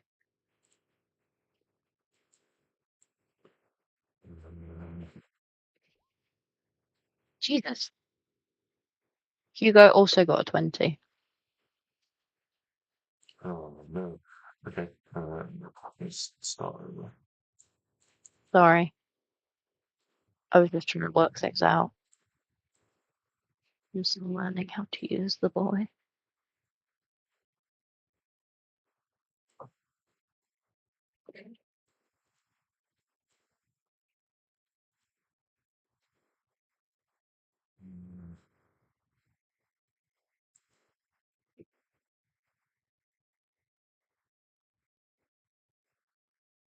Okay. So, with you all positioned and ready, Karen crouches down in the middle of this archway of stones, and she begins to chant. This resonance begins to run through the stones, and they all rise about an inch off the ground and begin to softly glow. The room on the first one lights up brightly, and from its position, hovering flat over the ground, it swings up into the air and pivots, the light shining on it brighter. As she continues to chant, and the second stone rises into place in the air above it. And then the third stone, you can see the first one is low to the ground, and they are slowly, as the minutes go by, and this ritual is chanted, forming the shape of a large archway over the top of her. So rise into the air. The minutes are tense, and you can see the brightness and the intensity of this light being reflected back off the misty clouds above you. Those of you, Piper and Arwen, can you both make perception checks for me as you are on top of the wall with the best vantage point? Mm-hmm.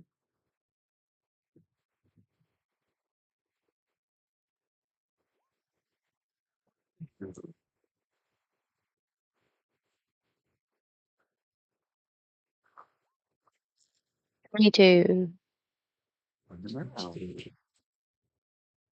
Sorry.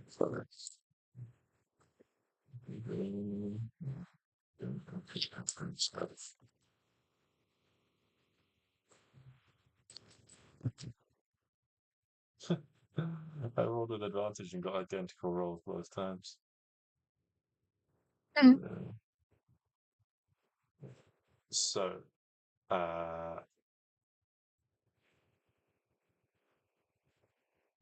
Hyper and Arwen, both of you spot at the same time coming from the southeast, this figure looming through the shadows, through the mist towards you. Just a singular figure that you spot. And then scanning around, you spot from the northeast another figure approaching as well. Both of them doing their best to try and move slowly and carefully, creep through the trees, but you spot where the trees move and bend and are pushed aside as these enormous figures make their way towards you. You would estimate from this distance maybe 20 or so feet tall. Okay. And they're coming from Yeah, these huge, hulking, giant figures are moving swiftly in your direction, one from this direction and one from this direction. Oh, sorry, where did you say? I had it zoomed in too far. Why don't I? Any indication the kind of giant they might be?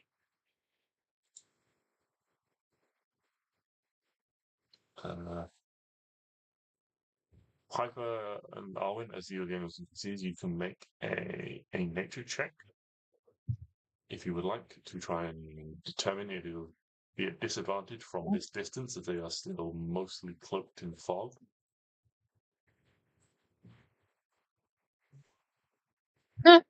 I know nothing.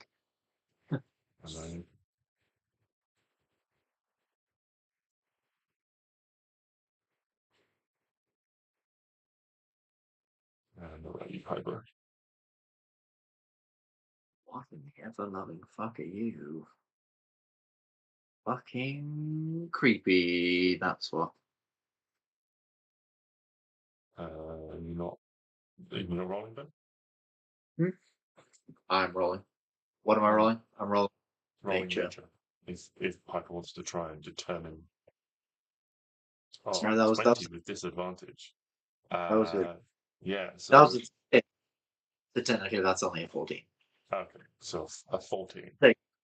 Anyway. Wait, why is it a 14? Because it's that I rolled with Stix. Piper doesn't have proficiency. Oh, okay, yeah. Anything. He has 0. So, Piper, what you see are two individuals that look like no giants of KAvran that you have ever heard of, or read about, or anything like that. They don't match anything that he knows about.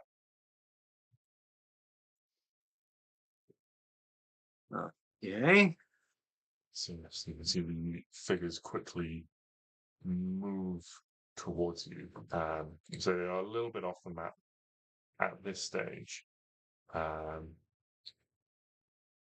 yes, before we head right into initiative, Piper and Arwen, you have the advantage at this point. You don't know if they've seen you from here, but you've certainly seen them as they are on their approach, and they are attempting to maintain stealth that you can see.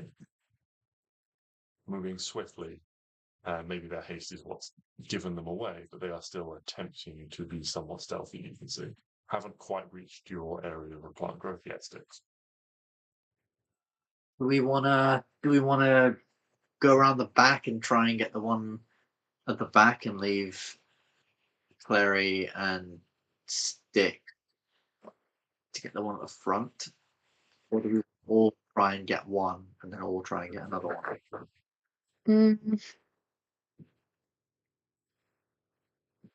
I don't know. Up to you. Well, how tall are the walls? The walls are about 20 feet tall, you reckon? The towers are about Oh, 30-ish, 25, 30 feet. the giant at the back Mm.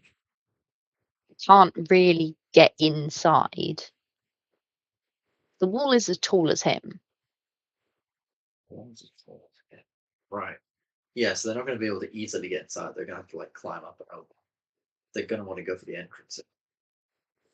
The back is going to have to either try and climb up over the wall or move around the front.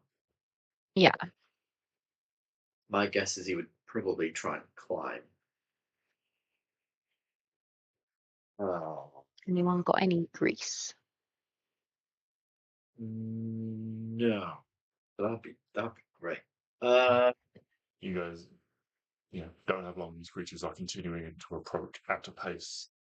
You can see even stealthily they move fast across the ground. I reckon at this point you've probably only got one, maybe two actions before they hit the plant growth. I reckon we all try and take one of them at a time. Mhm. Buck up one of them really, really quickly. Maybe then the other one will be like, oh shit, no, gotta run. Or we can just then take care of it. I think deal with the one in the plant growth first.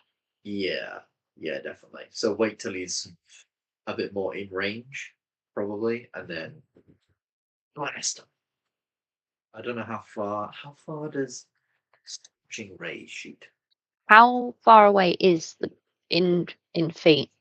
I mean, in terms of range, he is within bow range for you. I want to know if he's 90 feet away. He's probably more than 90 feet away at the moment, but rapidly closing. If no one does anything soon, we will just enter combat and they will enter the map. Yeah, that's why I was asking, because I wanted to prepare, see if I could do Hunter's Mark to prepare, but if I can't, that's fine. Okay, yeah, they will basically approach from their direction they are now, and like their first turn will bring them onto the maps at this point, essentially. 5, 10, So 15, 20. your distance from where you are now to them. What is 1, 5, 5, 10, 15, 20, 25, 30, 35, 40, 45, 60, 65, 70, 75, 80, 85, 90. Oh, fuck. Okay, so it has to walk. Okay, in the my words aren't working today, I'm sorry. Mm-hmm. In the bit before they get to us, can I shoot one time or just to get essentially like a round in? I mean, you are first in initiative, so essentially we can just kick things off with you. Will I get 2 goes? Like 2 rounds? Basically. Yeah, I'll say yes. Like, consider it. It would be like considered like a surprise as they haven't detected you guys. So basically everyone will get to go, but we'll start with you. I'm guessing most people aren't going to be doing anything on their turns because Klari and Stix will just be waiting, that sort of thing, and then we'll go. But Cool. yes, so we shall drop right into initiative. Arwen, you're up first. What are you doing? I want to shoot him. Okay, you want to take a shot? Go for it. Have we set up my bow properly? I honestly cannot remember. I believe it should be set up correctly. Let me just have a quick. I think it is, but yeah, just roll an attack with it and we'll see what it does.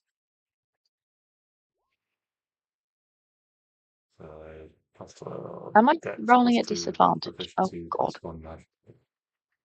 Even with disadvantage, an 18 will still hit. Your first shot, yeah, make sure you're not rolling with disadvantage, but So that is plus.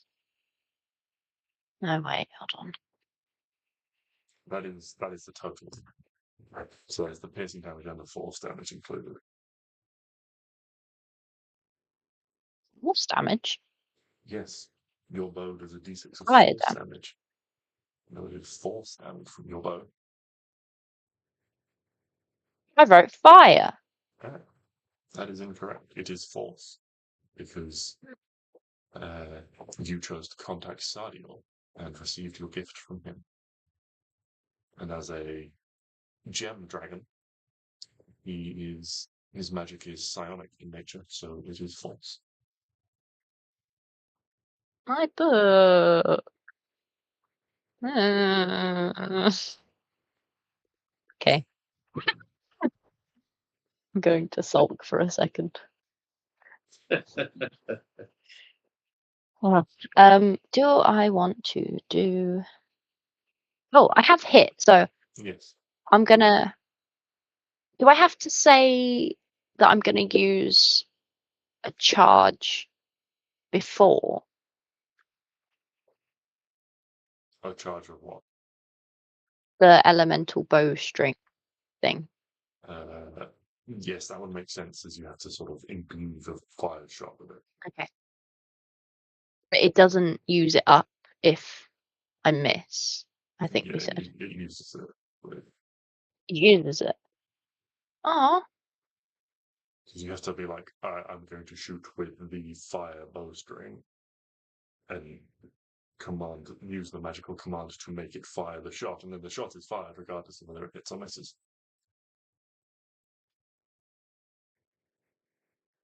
Yeah. Okay, that's that. I'll do it again. 10 damage. I'll do it again because I can. 17 also hits. Good. Now he's taking damage, so now 14. I can do. God, it's been so long since I've used my bow. Hold on. Yeah, Let me just remember how it works. Does make it hard to remember how things work. Weapon attack. Yes, I can use Colossus Slayer. Whee! Oh, I can't wait for Hunter's Mark to come. So that is 17 on the second attack. Oh, good start. Okay. Hugo would be next. I'm assuming he's not doing anything. You can have him move if you want. I mean, you can have him take any sort of actions you want in this first round. But I'm guessing No, I most of you think guys he's just good. need holding your turns. Okay. He's so then good. it would be. So the giant on the south, I will quickly give them some colour actually so we can differentiate them. But they move up and they hit the. They're surprised. Pardon?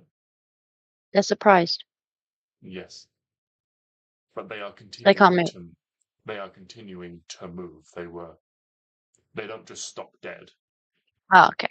They were in the act. Fair. They're not doing anything else. They are just moving, as Fair they enough. were continuing to do. So this one will be red, and this one. So it moves up and hits the edge of the plant growth, and immediately slows down as these vines start magically ripping and wrapping around their boots and things like that. And you hear a giantish shout across the battlefield. And then it would be Klari. Very. I think she. I mean, she can fling a little flame. Because I think she can reach that far other than flinging a flame. So yeah, she'll do that. 24. Yeah. Hit. She would be considered hidden, so she would have advantage on this. And a natural 20. Oh wait, that's his reason. 5 hit of Ben. No. No. Oh my god. Oh my word. 38. Oh, Putting my fire to shame. Supposed to be a fire druid. that is possibly the best fireball I've ever seen. I should have. That's Gosh. 10, 10, 5 as well. Yeah, that's really, really good. Okay. Okay, that's Klari bonus action. Bonus action, just hide. Okay, yeah. I'm not gonna have her roll it because she can't possibly not hide at this point. Stix, then any action bonus action from you. Stix. Oh, what's the? I could. Oh no, that would waste a charge, wouldn't it? Oh, you know what? I got my heavy crossbow that I've been testing out. So I'm gonna run around like here, down Mhm. front, fire off a heavy crossbow because why? Stix gusts off the heavy crossbow. Yeah. Wow. Fire off. Oh, 22. 22 hits. Good damage. Yo. Guess who's multi-classing into Ranger, boys? Uh, and then Why is everyone stealing my things? and then Stix runs. Leave me alone. Stix runs back and tries to remember how to reload. Okay. Yeah, so you guys would all hear there would be another shout from the north in Giantish in response to the first one, and then Piper.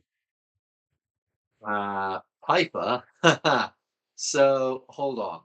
This guy, is he 120 feet away from Piper? 15, 20, 25, 30, 35, 40, 45, 50, 55, 60, 65, 70, 75, 80, 85, 90, 89, 90. Yeah, he's within 120 feet. You also Aw, have movement, like, Piper can like drop down the sort of like 5 feet and move along the yeah, wall. I was gonna say, so he could go 5, 10, say 15 to here, just to get like properly within range. And then Piper is going to unleash like Clary's fireball. It looked like it did shit, right? It looked like it actually did well. Mm-hmm. It was it didn't fail at all. Cool. In which case,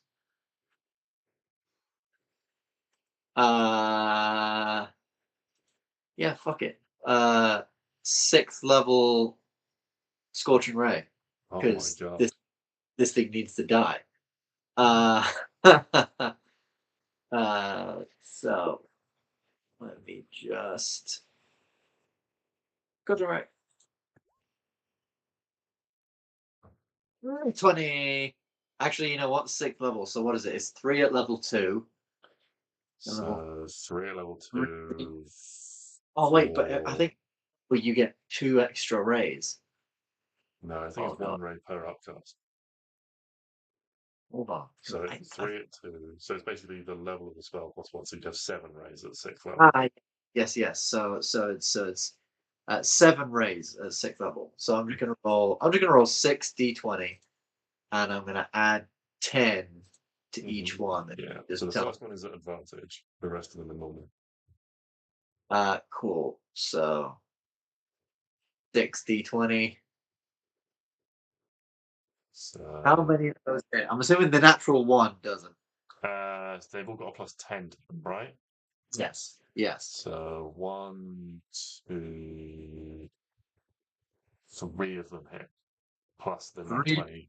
So plus the nat 20. So 3 plus the nat 20 is basically 2. So it's 5. So 5. So 10d6. 10d6. So that's 14 from that one. That's the nat 20. That's the So nat 20. that's 4 of your 10d6. He's So roll then another just 6d6. So Good. 27, 37, 41. Yeah. Piper just pulls out like, yeah, it just kind of looks like for a second he's just like flinging knives everywhere, like, and they just like whiz around, hit this thing. Some of them do anyway. Some of them just miss. And then he's going to run back up here. Okay. Climb back up there. And he's going to give, as he's doing this, he is going to give Arwen bardic inspiration because I'm gonna be a good bard. And yeah, he just, as he's hit this thing pretty clearly, solidly in the face, he's just humming to himself. And yeah, in doing so, gives Arwen some bardic inspiration. Okay. What does bardic inspiration do? You get to add a D10 to an attack roll, ability check, or saving throw. Ooh. Your choice. If you so wish. Okay. All right. Well, we go back to the top of the round with you, Arwen.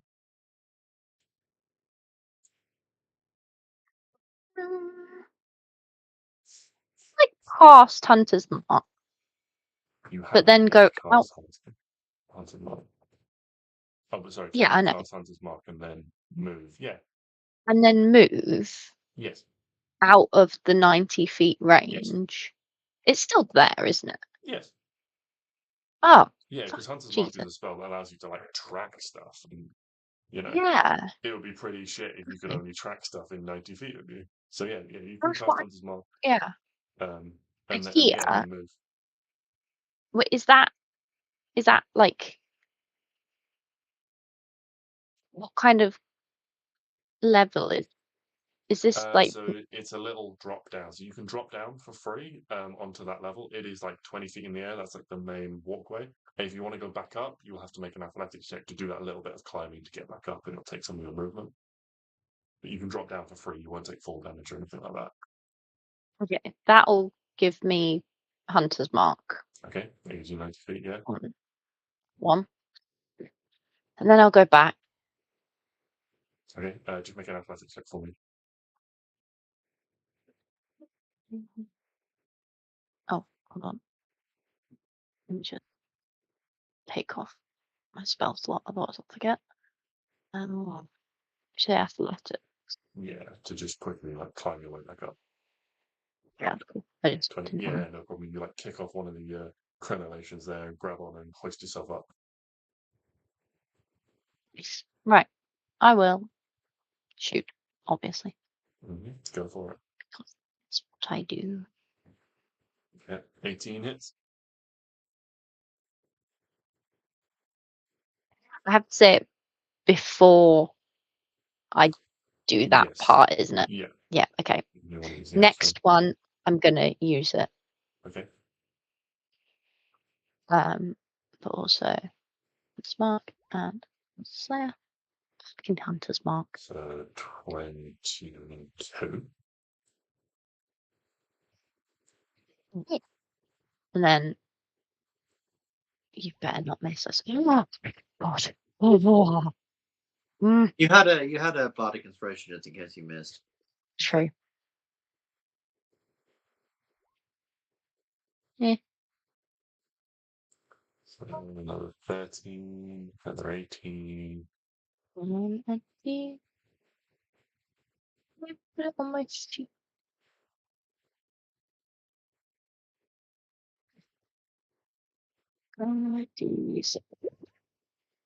So another 24 damage on the second shot.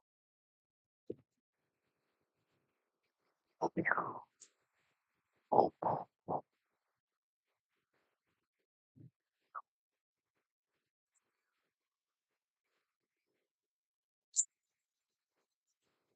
I'm doing okay.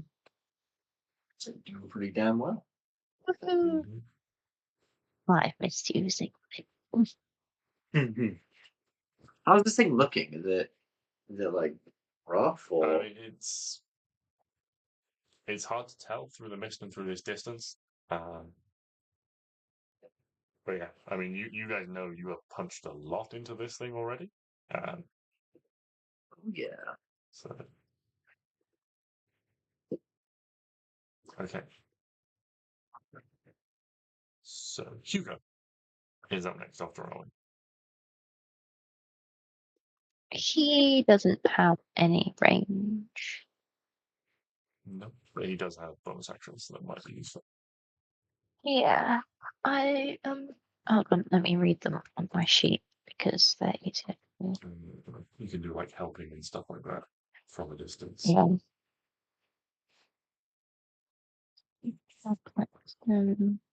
Dash.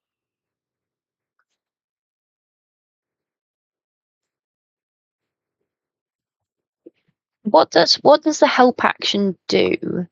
Not in like a getting people up context. So the help action gives people advantage on something.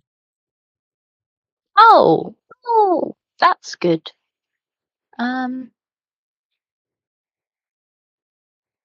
So and his does inspiring he? help is slightly different. It says when Hugo takes the help action, the creature who receives the help also gain a 1d6 bonus to the roll. If that roll is an attack roll, the creature can forego adding the bonus to it. And then if the attack hits, the creature can add the bonus to the attack's damage roll. What? Oh.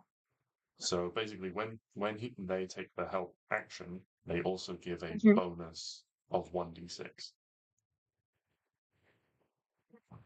If you don't want to use the 1d6 for like an attack roll or something like that, you can add it to a damage roll.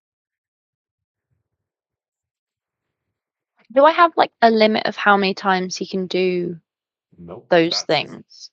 That's his bonus action. They're all Like bonus actions. Okay. He can do that as a bonus action. Okay. Excellent. I would like to do that. Okay. It's gonna go Who are they helping? Larry. Does he have to be next to her? I believe he needs to be within 30 feet. Is the feature of the sidekick for that one? 5, 10, 15, 20, 25. 5, 10, 15, 20. There we go.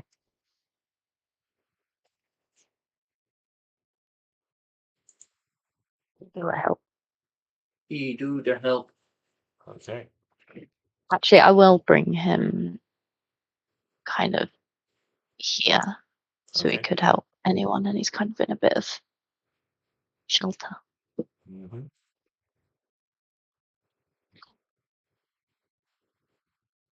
He helped. Okay. All right. Well, after that, the giant is going to go. The giant, having been like weighed down by these tangle of vines, you can see like, crouches down and pushes off into the air with this huge leap. That's a 19 on the dice. So you watch as this giant leaps high into the air and lands with a thundering crash, crumbling stone beneath their feet as the tower begins to quake and crumble. You see large cracks from the base begin to rise up. The giant lands on the tower and then immediately like jumps down into the courtyard. As they land, they let out this enormous bellowing shout, just and can everyone except Stix make a wisdom saving throw, please? No. I think we should come closer to me. Yes. Well,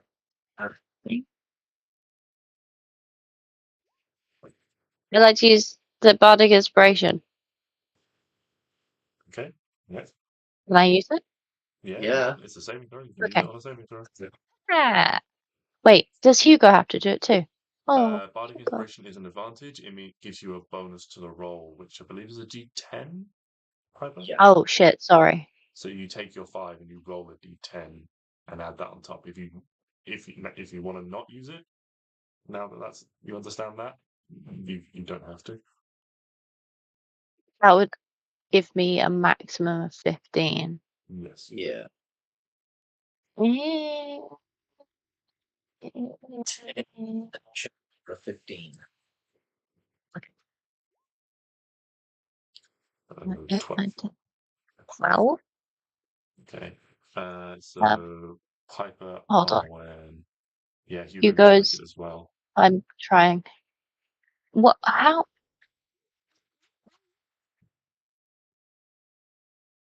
Oh, sorry. He has a thing. He has a thing. He has a thing. That's to Does do he with have a deck thing? saves, I believe. That's what you're thinking of. I don't know. I don't know what I'm thinking. Mm. I'm stressing out. Oh, I've got no idea. He doesn't have anything for Okay. wisdom saves. Yes, it's deck save. What is He it? doesn't Just a have wisdom check? proficiency in wisdom saves, so just roll wisdom. Yeah, it's a wisdom. It's just matching all the time. Unfortunately, everyone failed that with 7, 12, 6, and 12. So Stix, Arwen, Hugo, and Klari are all frightened. You mean Piper? Because Yes, sorry, Piper. Piper, Arwen, Hugo, and Klari, you're all frightened. You have disadvantage on attack rolls and ability checks while the giant is within line of sight. If you end your turn out of line of sight of the giant, you can repeat the saving throw. You cannot willingly move closer to the giant. Is it a spell or a magical effect? It is a magical effect, yes. I guess. Yeah. Hugo gets a 15. Does he pass? 15, but still doesn't pass. What was it? Sorry, we're frightened. Yes, you are frightened. No, don't want to be That frightened. is the giant's turn. That is movement and its action. Klari. Klari. Pardon me. She's going to recognize that this thing is big and scary. And it's 5, 10. Way too far to throw a dagger. So if she gets out of line of sight of it, can she make another check? Yes, if she ends her turn out of line of sight, she can repeat the saving throw. And is this here like a bit of rubble or like a ditch or something you could hide in? Or there's like a tree there, like a small tree that's grown out, and the tree would not be big enough. She would have to get like behind a wall or inside one of the buildings to properly be considered like out of line of sight. okay, in which case, what she's going to do is she's going to. Oh god, sorry. Where's an entrance? That is that an entrance. Yes, that is an entrance there. So that is very dark. That's cool.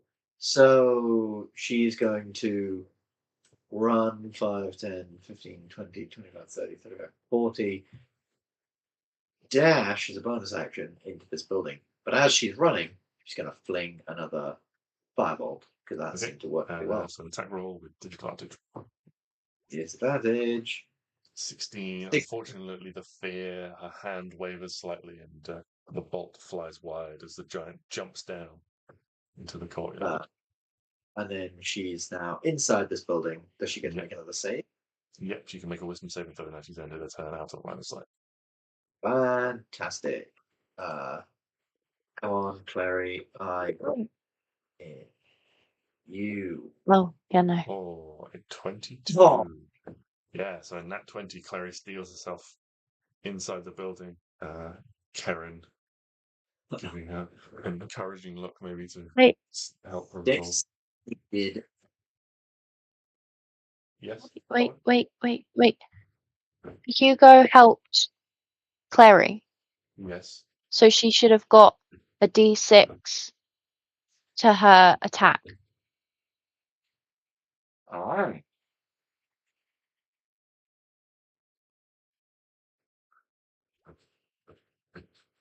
A 19 will hit. So, as a matter of fact, she deals 22 damage. I need 25 damage.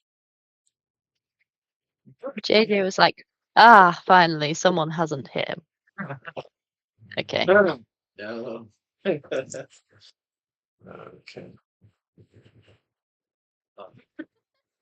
I need you to. Hear the disappointment. I'm sorry. No, it's fine. I'm just plotting your notes horribly. Stix. Stix is going to pull out his spear, sort of turn around the corner, all sort of dramatically, and he's not going to bother with any mincing words. It's a little bit too late for that. So he's just going to charge in towards this thing, and or how's this thing looking? All right. You knock on top of it. All right.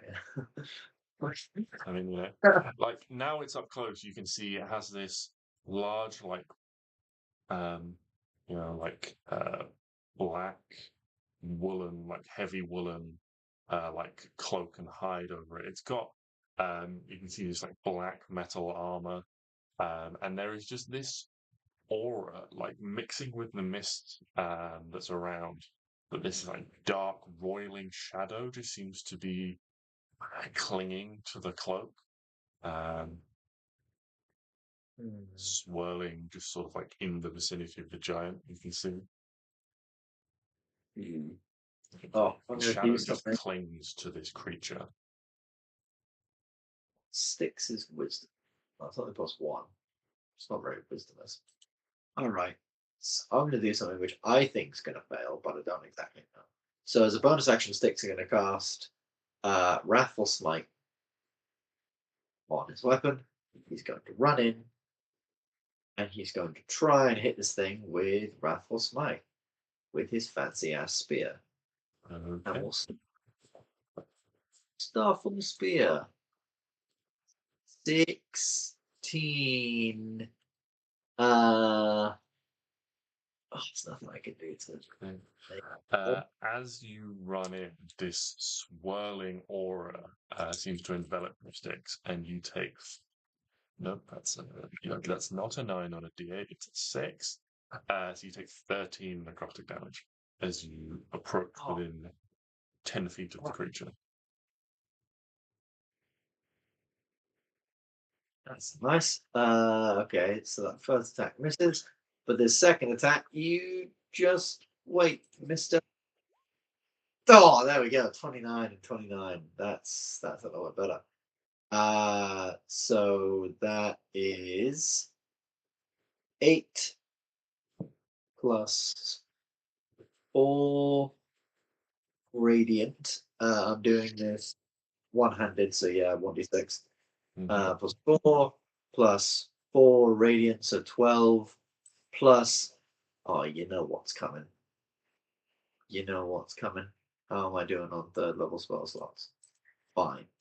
I want this thing dead. So 2d8. Is this thing? Do I need to add any extra d8s for this thing when I hit it? No, you do not. So Although up close, this creature does give you a similar feeling to those creatures you've fought before. It is not an undead creature. 6. So that's 12, 31, 21, 28. He needs to make a wisdom saving throw against becoming frightened me. Okay, so that's 20. It's 26. 38 damage. Yes. Okay. Plus whiz save against frightened.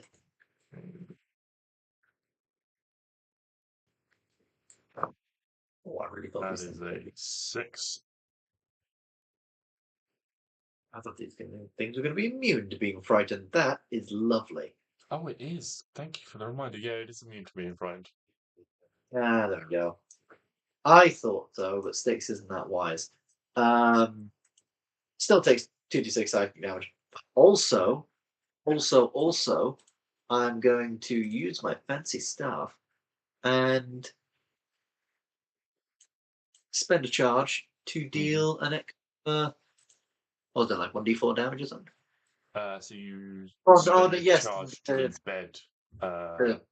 Hook it embed with the.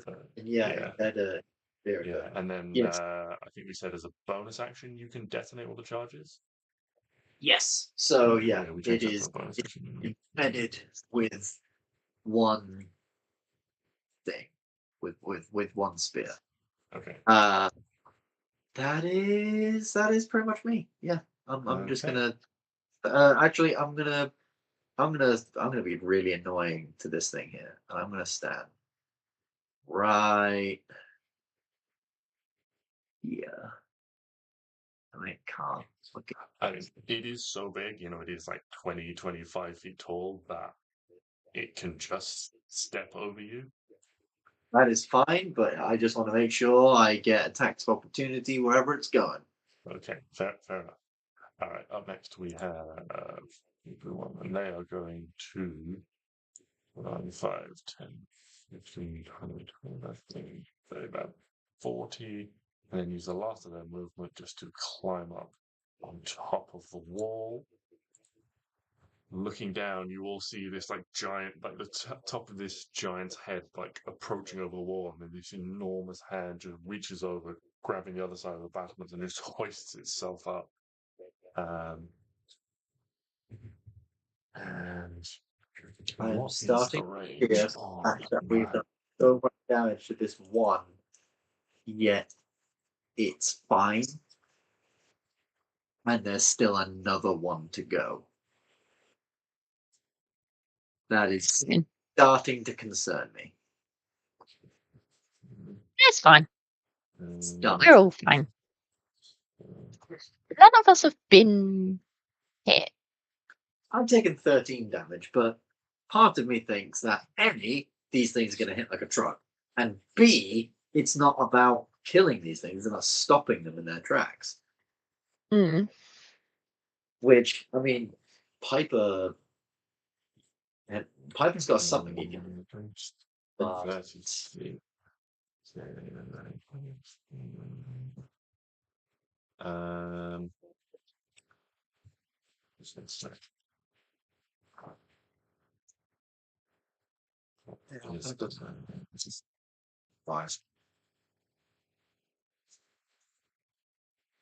Range on that is 60 feet. How close is Stix? They were 40. 40. Stix is close enough. So this one stands on the wall and raises their axe high, shouting in giantish. And Stix, suddenly the world around you goes dark as these black flames, this column of black flame crashes down upon you. I really should have looked at what the fucking spell save was before I closed the book.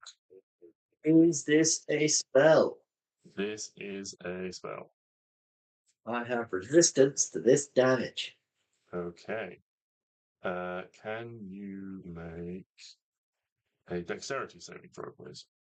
What? Gladly, mate. I got fucking +7 to beat. 22. 22. So that Indeed. will pass, so you'll take the 4 damage. Just give me a second to roll this.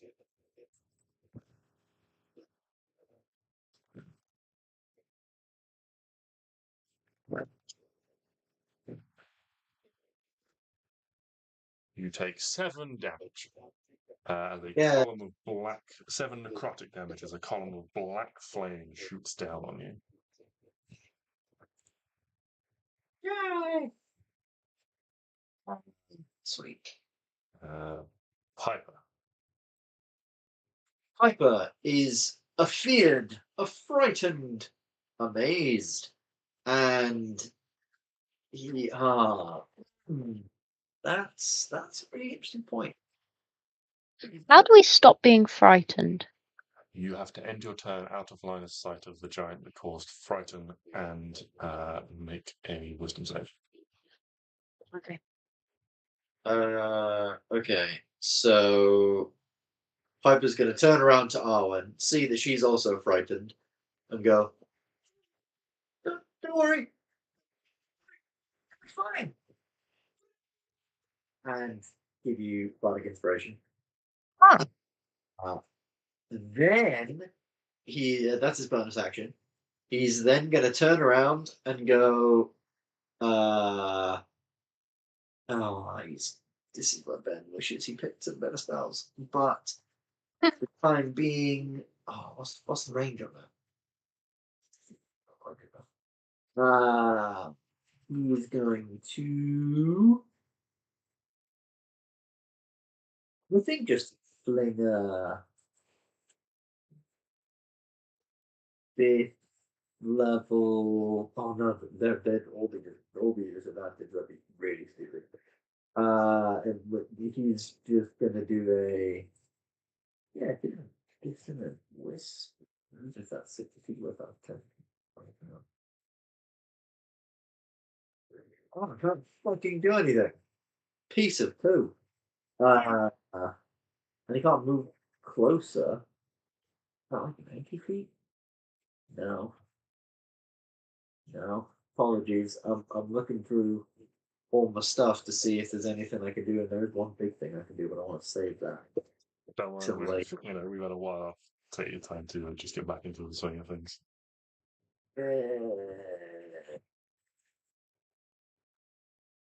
Piper is going to hold and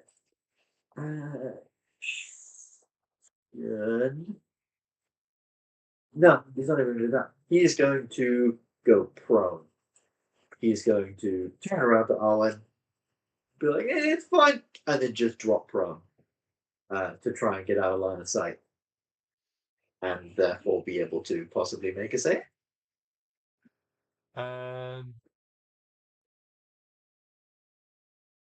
Yeah. I'm assuming there's like a little, not enough. Technically be like a waist-high wall or like a chest-high wall now between. Yeah. Make a save. Make a save. Make a save.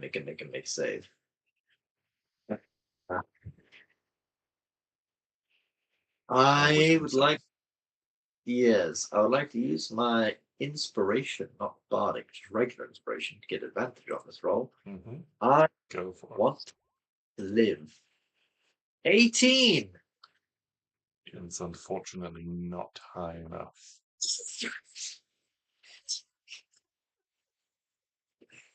Oh my god!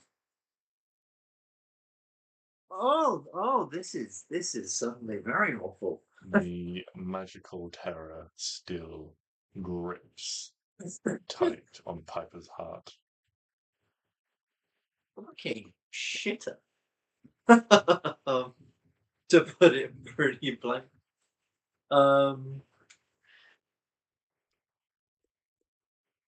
Yeah, okay, that's Piper done. He's just on the floor, trying not to cry. Cries a lot.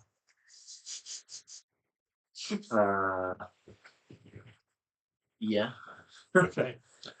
We are back to you then, Arwen.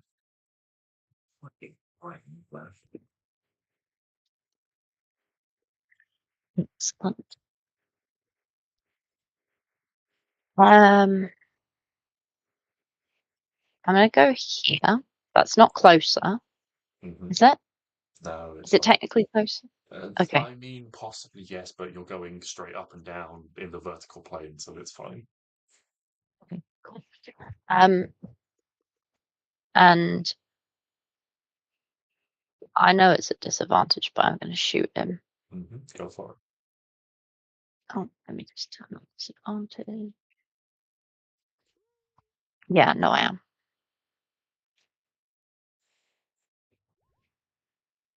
15, unfortunately, not enough.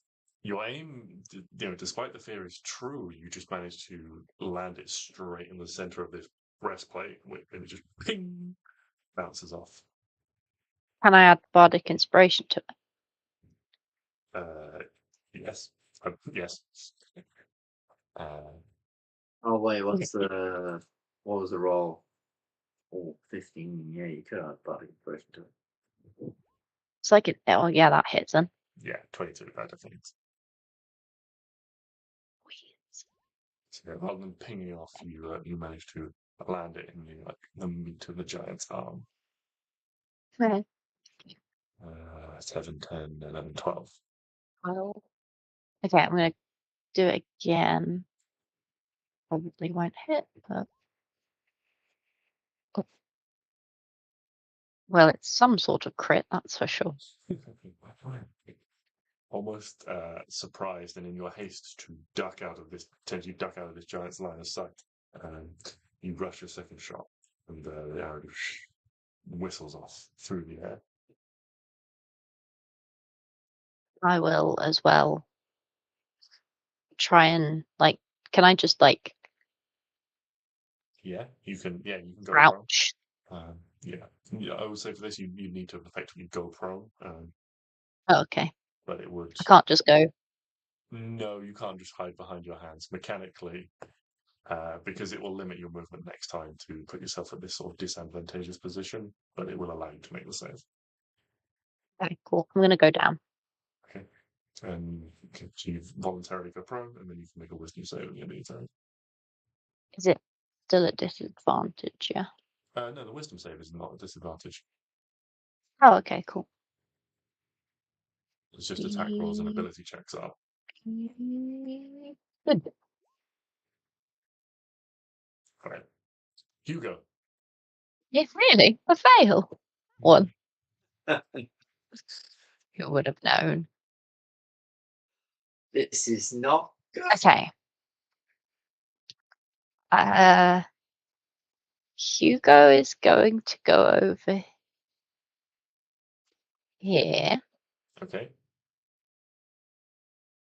And then he can't see me, but he knows I'm in here. Yes. Does it have to be line of sight or just 30 feet? What does it say? I haven't written anything down. Help action. It just says you can take the help action as a bonus action, but I don't actually know the help action. So I'm, for the time being, going to say he does need to at least be able to see you to help you out.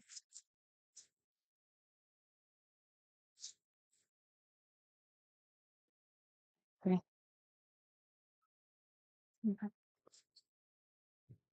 Anything else from Hugo? And yeah.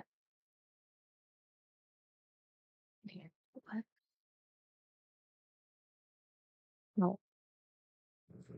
Just double check. It's all very useful.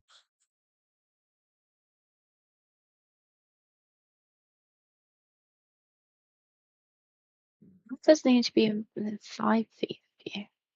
Yeah, he can do it because of his sidekick abilities. He can do it from 30 feet away. Oh, okay. Oh, I don't understand. I'm gonna get him to take. Oh wait, that might just be his coordinated strike. I don't know. Coordinated strike is within 30 feet. Yes, coordinated. So he can give you the help action to attack something with his coordinated strike if he's 30 feet away. But not for the inspiring one. No, the inspiring help just happens. but it means that you have to use the help on an attack to gain the benefits because of the way his help works. Actually, he can't do anything from there, so we're just going to move on. Who's the giant? No. He he's going to hide. He's going to hide. Okay. Roll a stats check for him, for Hugo.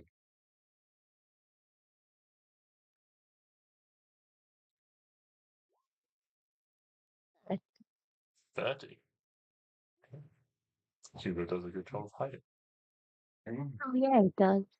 He finds a little crack in the wall to squeeze in between. Yeah. Okay, so the giant is going to raise his battle axe over you, Stix, and it comes crashing down for a 27. 27. I think that hits. Yeah. Get to use some of my favorite dice. The D12 for a 20 for a 34 slashing damage on the first attack. What the? Okay, guys, we got to.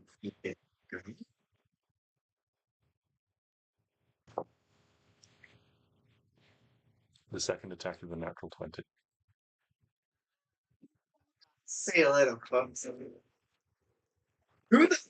Oh god, we need to stop helping people so fucking needlessly. But this person's fine. Yeah. They're stuck here. Give it to me, JJ. Knock off fucking 90 HP in one attack. Do it. You'll be very pleased to learn that I rolled What's high that? on the first and low on the second. So the second attack is 35 damage as a crit. Okay, that is. Yeah, I right. got a 10 and 11 on 2 of the D12 on the first attack, and then I didn't get anything above a 6. With 6 D12, I didn't get anything above a 6 for crit.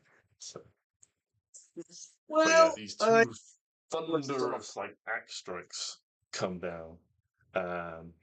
This giant is very unhappy and taking it out on you. you can tell. Yeah. But that's the giant's turn. It is then going to move just around you a little bit. It doesn't want to be pincered in the corner, moving towards its companion. Klari.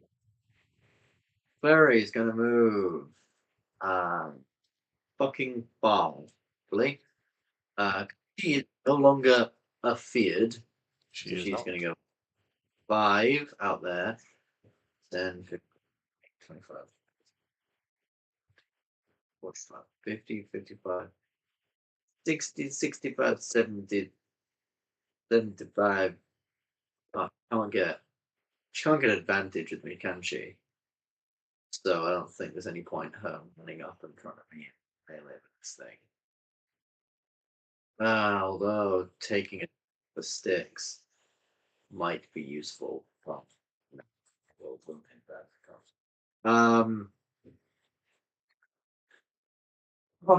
The 2 other people that can heal us are so far away. It's fine. I'll tell you what, actually, she's going to pull back to like here. So that's 5, 10, 15, 20, 25. She's going to go then here because her dagger has a range of 30. She's going to. So that was a bonus action to dash. Daggers have And a then she. thrown range of 20, unless she's got something that's improved that I've forgotten about. Then she's going to go here. And bling a dagger. Hopefully. Go for it.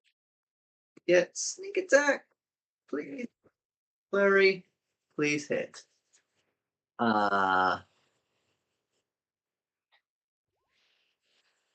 Oh dear God.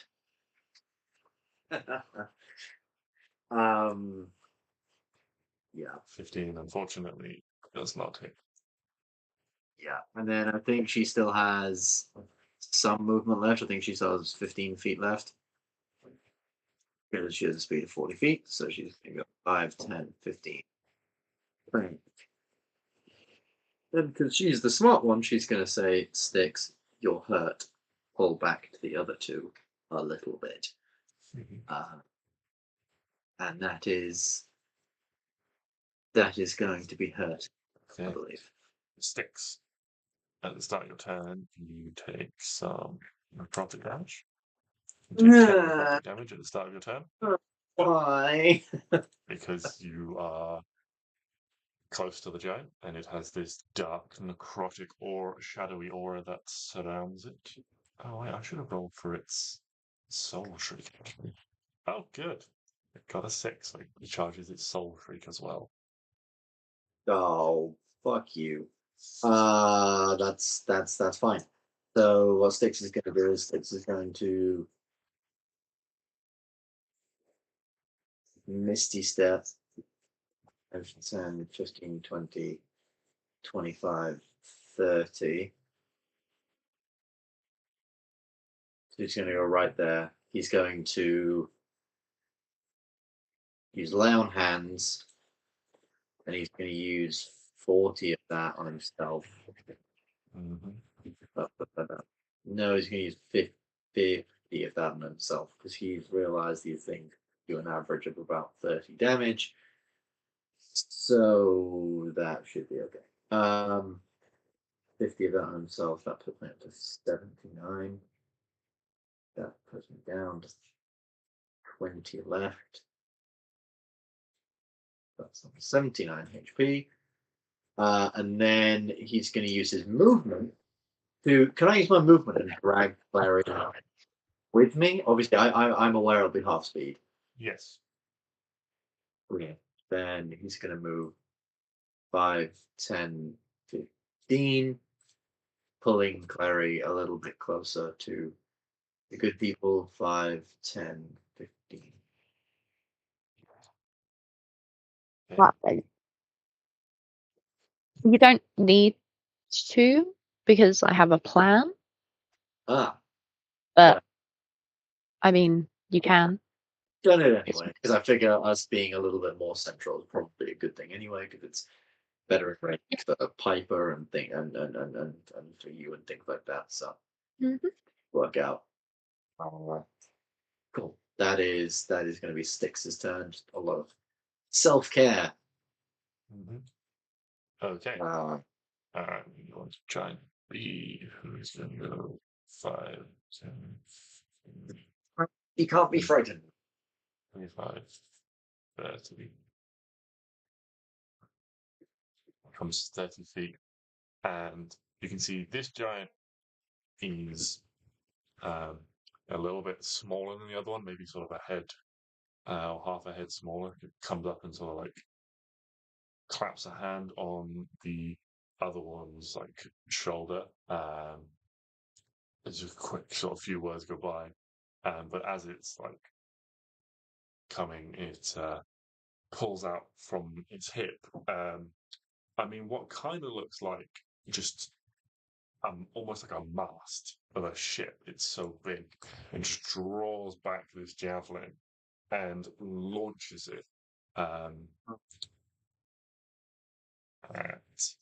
say, Alter Klari even Stix.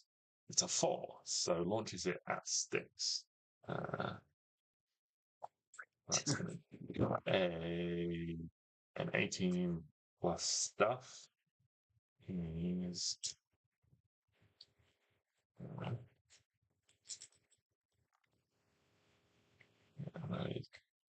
and Stix, you take 20 piercing damage as you turn, trying to get your shield up in time, and this javelin like scrapes along your side, and then it beds itself in the floor beside you. Does my healing mean nothing to you? And then the giant is just going to take another 10 feet forward to sort of begin to like step across the injured one.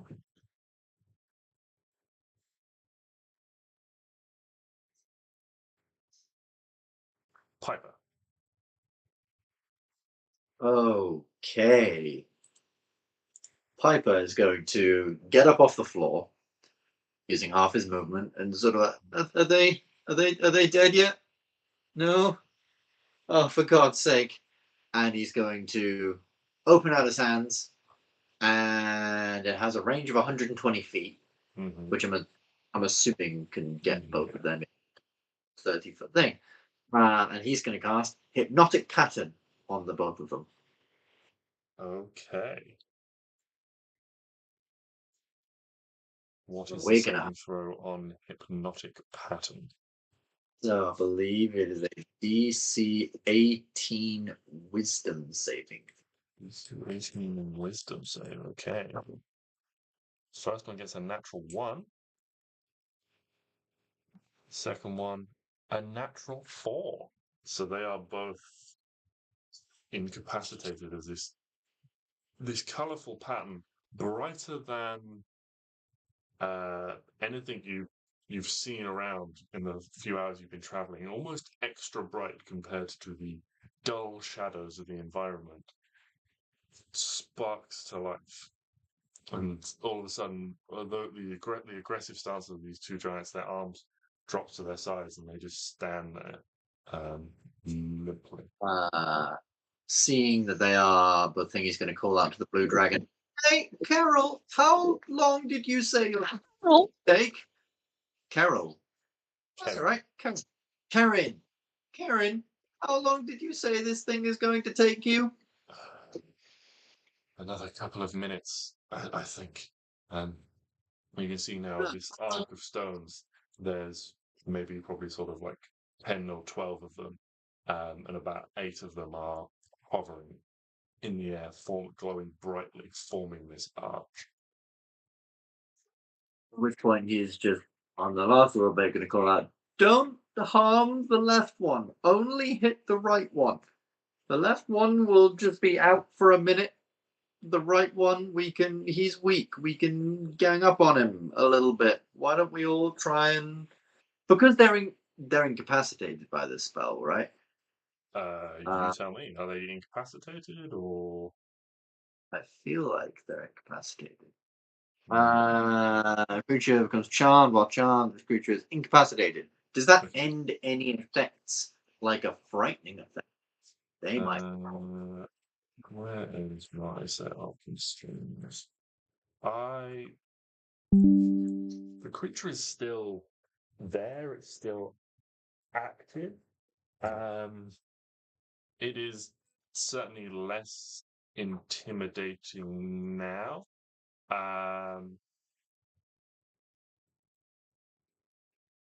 It's not like a concentration effect that it has to maintain or anything like that. I will say now you can just repeat the saving throw at the end of your turn, while it's still within line of sight. Okay, cool. If you get out of line of sight, you can have advantage on the save as well.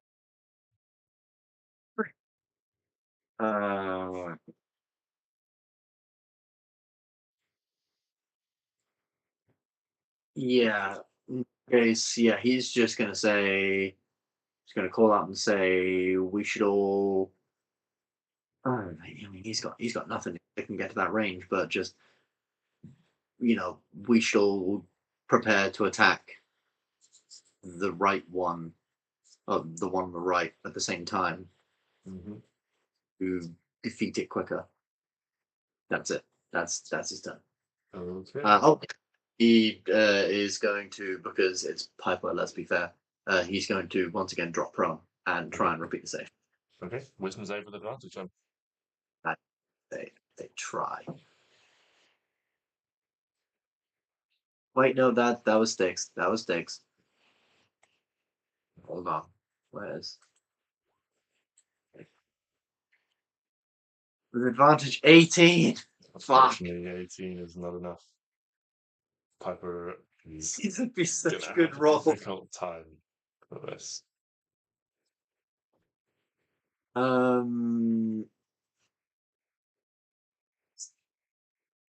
Okay. Yeah, that's his turn then.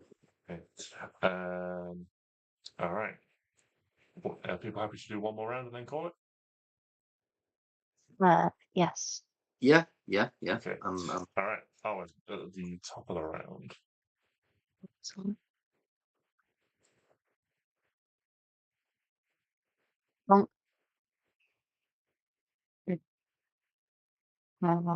5, 10, 15, 20. So I'll cast it there, Yeah, and it summon a will wildfire spirit. move there. And I will go prone again and Okay. do the thing. Okay. So your action to summon your wildfire spirit, and then you drop prone again to try and make some safe. Go for it. Advantage because Yep. Advantage. 21. Yeah, 21 is enough. You are no longer frightened. it's a good shit. Okay, what can my wild child do?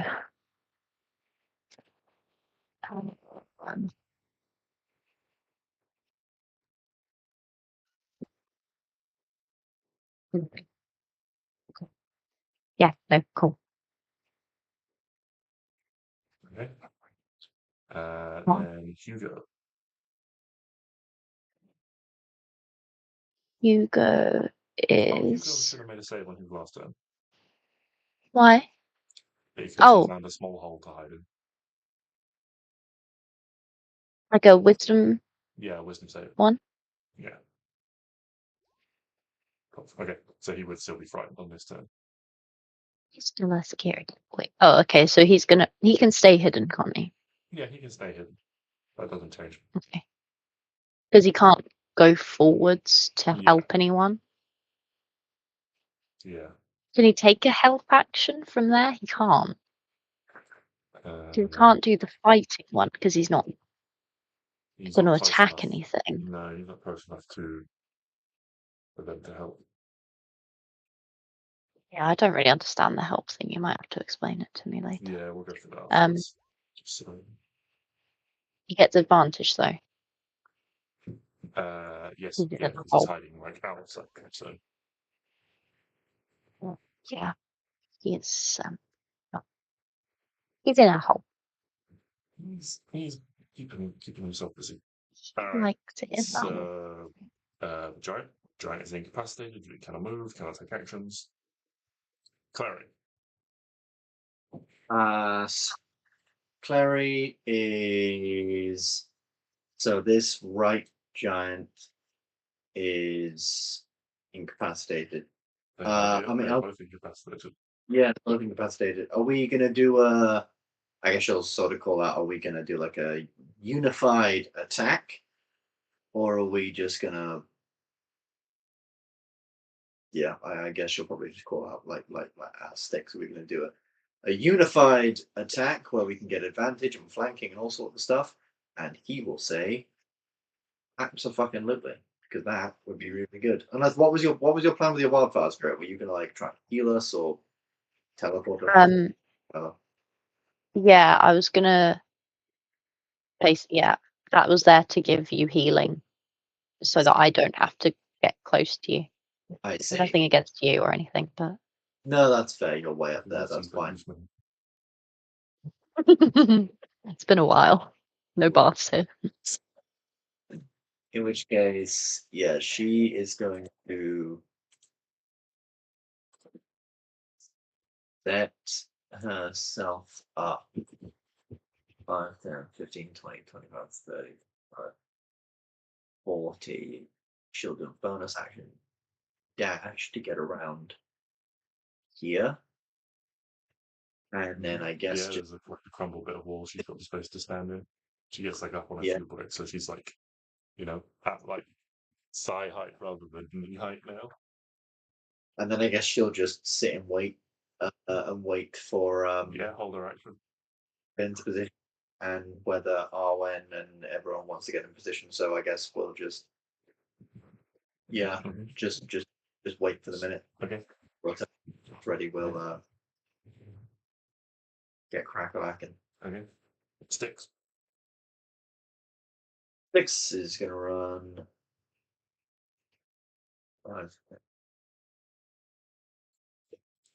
He's gonna have to use his dash action, but I'm assuming we're not hitting them this round. So No. he'll dash up to here and just sort of hold his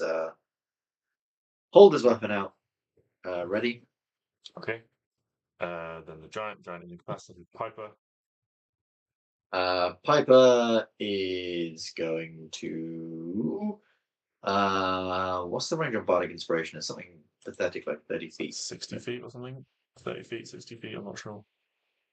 In which case he is going to.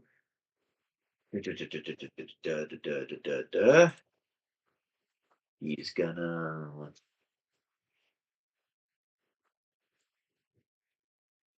60 feet bardic inspiration. 60 feet. Well, still way too. Piper really shouldn't be up there. He should be down there. So he. What's the name? Fuck. So many things are so bad. Well, if he can get to here, then he can give Stix He can't bardic because he's inspiration. frightened of him. He can't move closer. Oh shit! Yeah, sorry. Yeah, I guess he'll probably just spend his turn just staying on the floor, trying to make.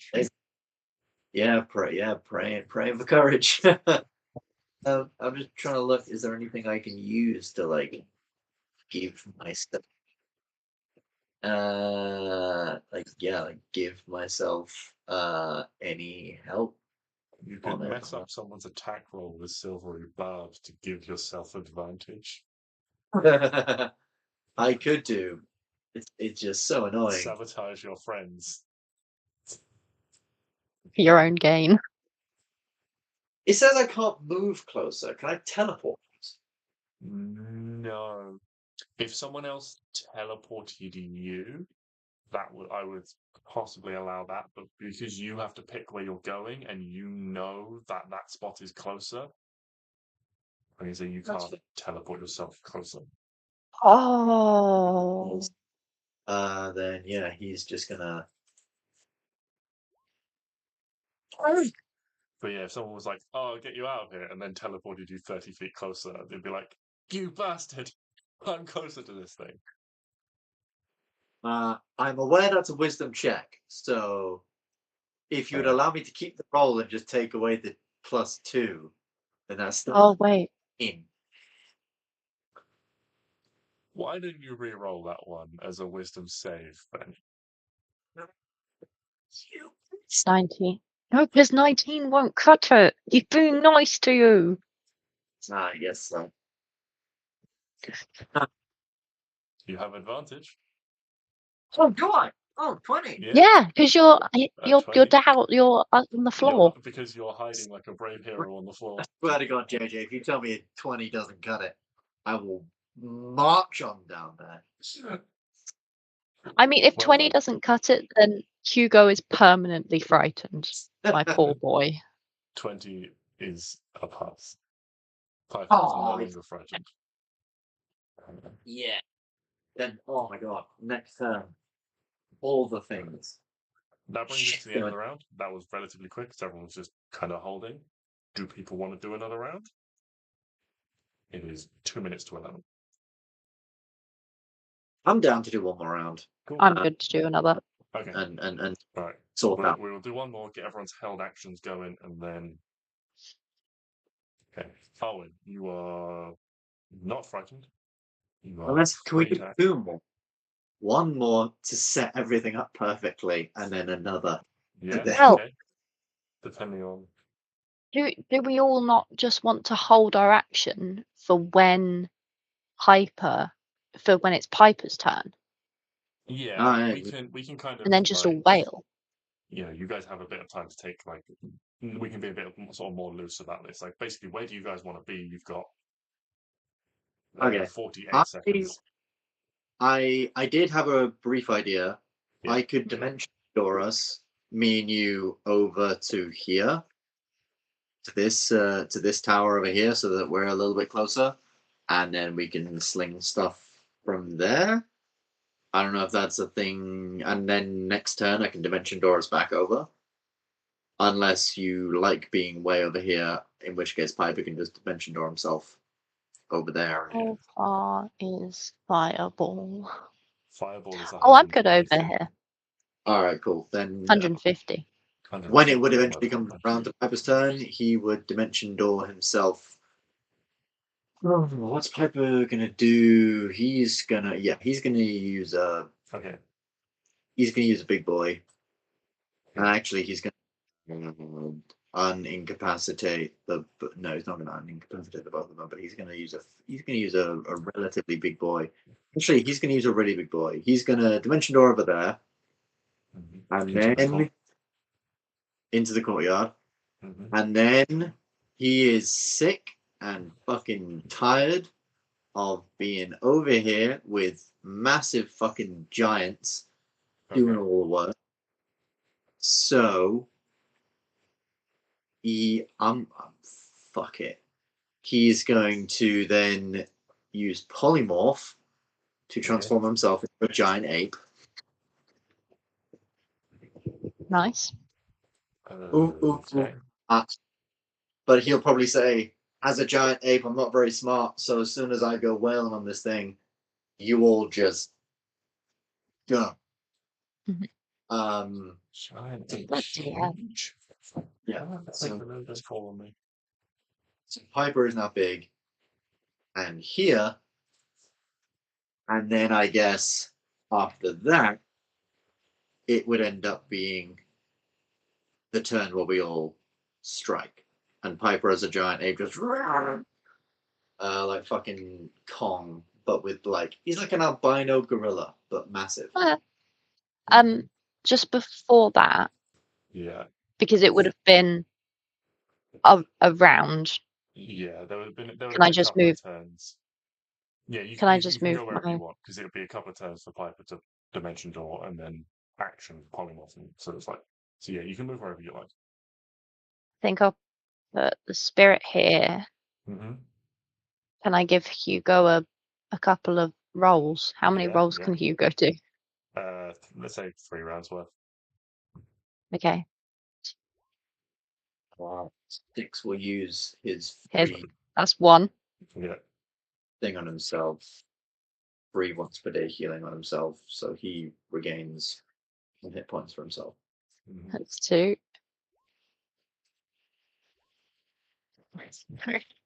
He's just gonna he's okay. He's okay down there. He's fine. Fine. Okay. He's doing okay. Okay. He's fine down there. Okay. Well, we'll do this in like initiative order then, basically, for the sake of ease. Really quickly, did Stix need any healing? Stix has got like 60 odd health. Okay, cool.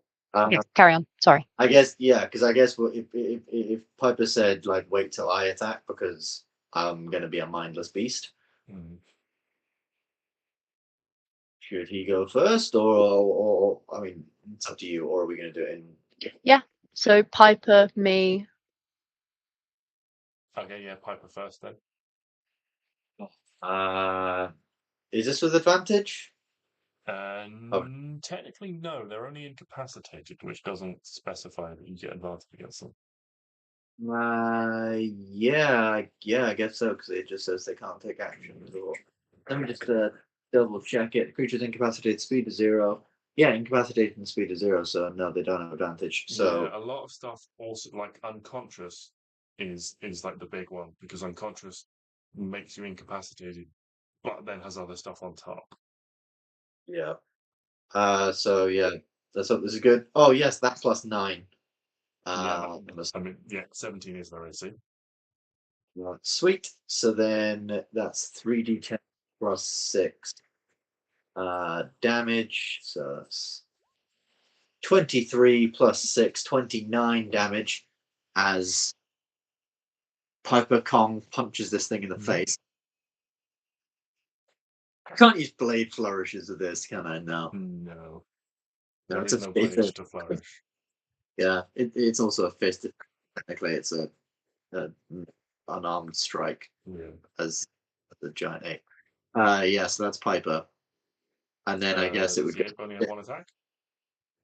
Well, I'm assuming because it's a. Oh no, because technically for Piper it's not a held action, but for everyone else it is. So it makes 2 fist attacks. That sounds weird. Yeah, I mean, because there are no active combatants against you, it's basically you can have your whole turn. Like you can all just have your turns. So then that would be 18 to hit because it's plus 9. 18 will hit. Plus 6, 31. 31. Piper, that will do it. We've still got the other one to just bash. So Piper just punches sweet. this one. And I imagine being Piper goes for the crotch punch. Oh yeah, the first one is to the face, but then the second one is like right in the nuts. It's like an uppercut to the crotch. Just like then it's just King Kong pounding on its chest and face till it's gone. So Piper Ape is happy, and then Piper Ape looks at the other one. But that's its turn. But that's Ape's turn. I guess Piper move over here to get in range. But that's it. And then Arwen. I guess. Oh yeah. Cool. Oh no. No, my laptop just died. We have it. When things are incapacitated, and an attack has a DC, what happens? Like a saving throw. Yeah.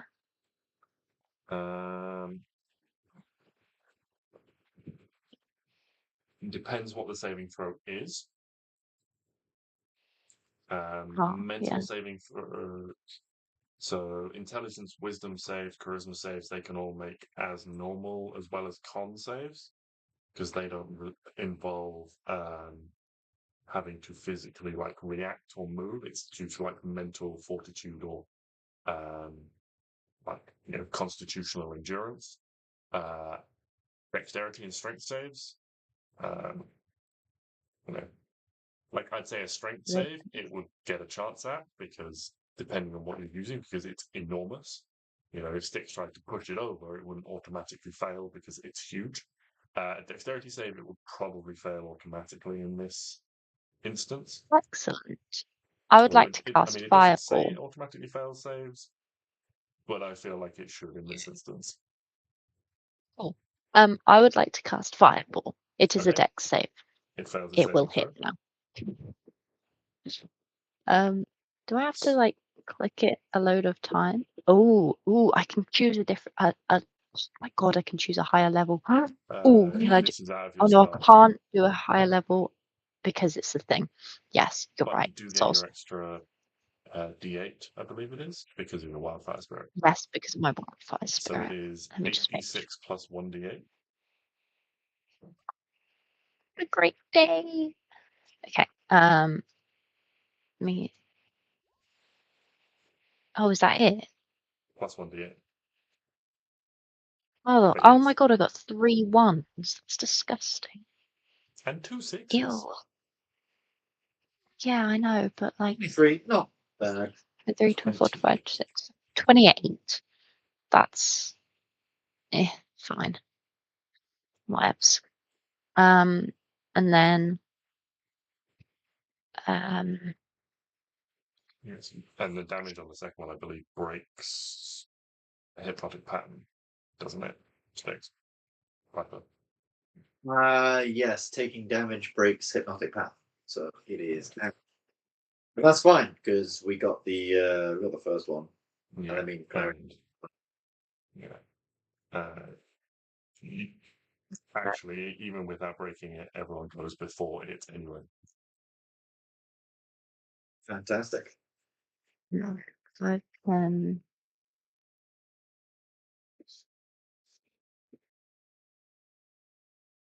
Into the spirit will do a flame seed. Mm-hmm. Yeah, roll to hit.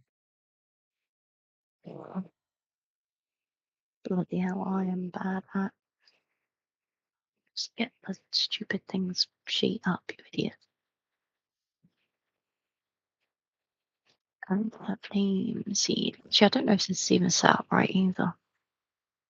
Well, yeah. Not 25. 25 will hit. 25. They do it, which is 6 plus, which is absolute crap, plus my proficiency bonus, which is 5, so that's 6. I can add the D8 as well. This is not a spell that you're casting. True. Okay.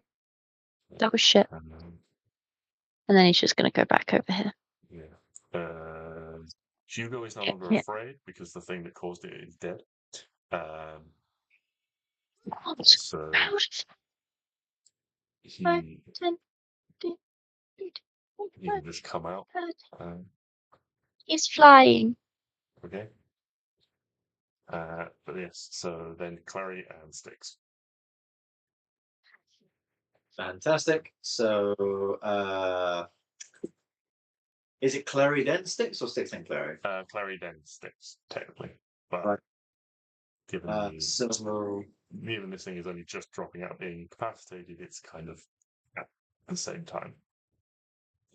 So Clary's going to run there and hold her action until Stix is in position to flank because she's only got one shot. She wants to make a That's count. what I expected.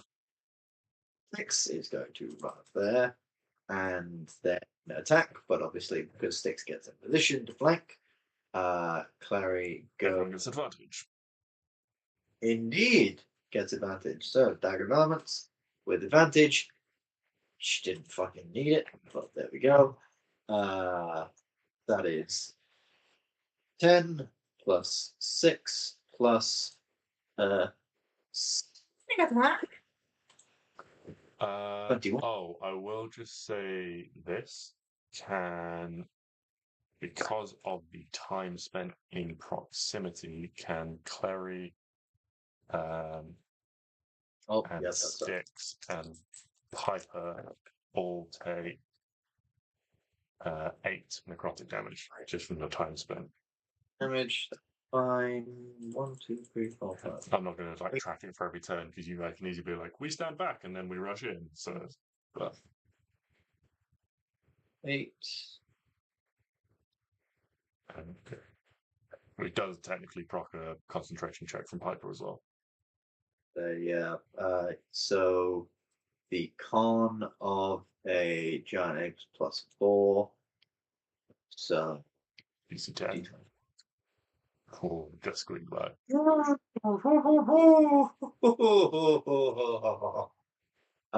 That's fine. So then, yes. So then, Clary deals.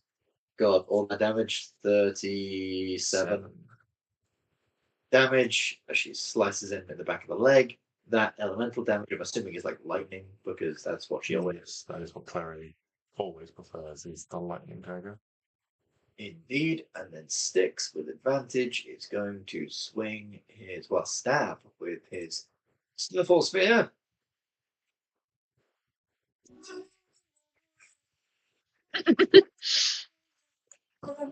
Carry on, my friend. Carry on.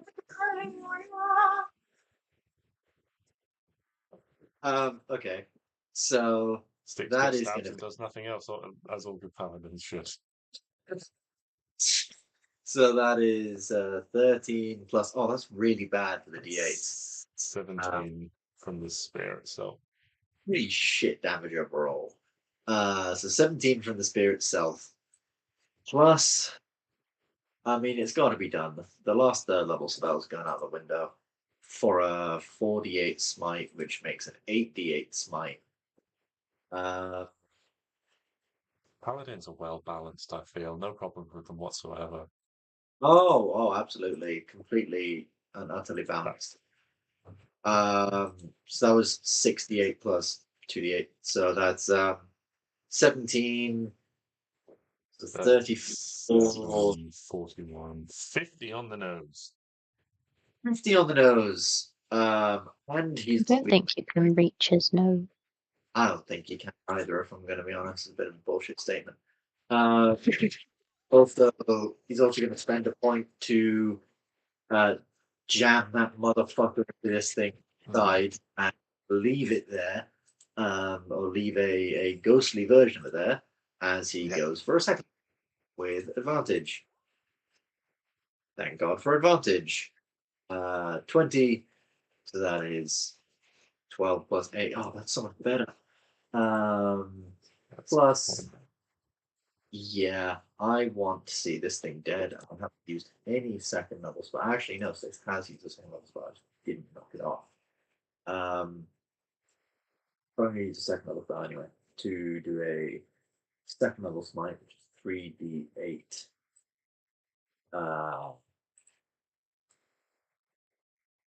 Boom. That's a 12. 32 total. 32 on that one. He's going to leave another spear in there. Okay. And yeah, that's going to be. Okay. Oh, the bonus action, he's going to. Oh, fuck. No, that would be pointless. Never mind. As a bonus action, he's just going to be pretty happy with himself and get in a very defensive stance, preparing for the obvious attack that's probably coming his way any fucking second now. Okay. To finish off the round, we'll do the giant and then Piper again.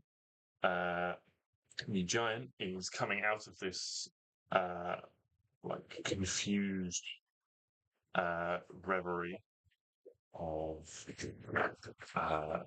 like stun, and so he'll look around, look at the larger giant that has fallen to the ground, bellows a single word in giantish, and is then going to lash out with a spell attack.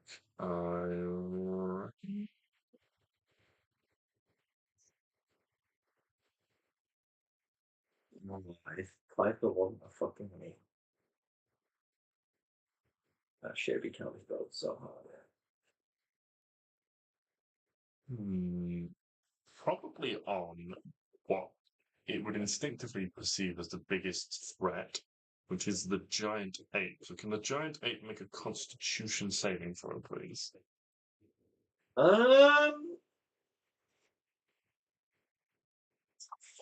Giant ape isn't within his 5'10". No, giant ape is literally just out of fucking Stix's range. Oh, that's a lot of ones.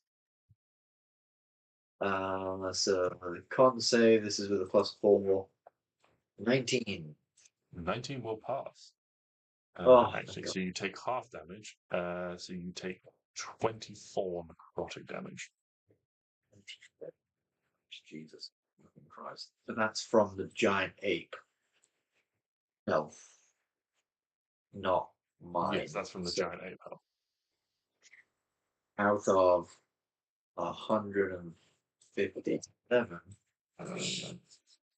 Fuck it out. I don't know why I was worried. Actually, I know exactly why I was worried. So how much damage was it? 24. It was 24. That's already halved. Sweet. Okay. Then he needs to make a con save. He needs to make a con save. D12 plus 4. Oh, there we go.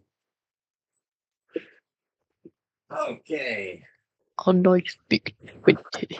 Okay. Then we'll just finish off with Piper, and then we'll end this session there. Cool. I'm just going to roll 2d20s for his wackadoodles. Both of those are with +9. The first one will hit, the second one will miss. Right. First one hits, dealing 3d10 plus 6 damage. That's not good as previously been. That is 20 damage, and Piper Ape is just going to move more square. Actually, before that, can you take another 11 necrotic damage and make a second con save? Is that first for the damage? The second damage is at the start of the turn.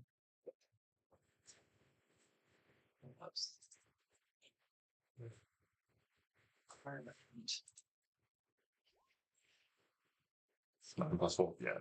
DC turns to 4. Piper is still an 8 and deals 20 damage. Oh, does Stix and Klari take any more of that at the start of their turns? No, because that first initial roll I did covered all 3 of you, including that, and then because it's come back round to Piper's turn, he takes it because he's effectively active twice in this little mini sequence that we've got. So he's taken it twice, but he's only taken it once. Cool. Yeah, and we will call an end to the session there.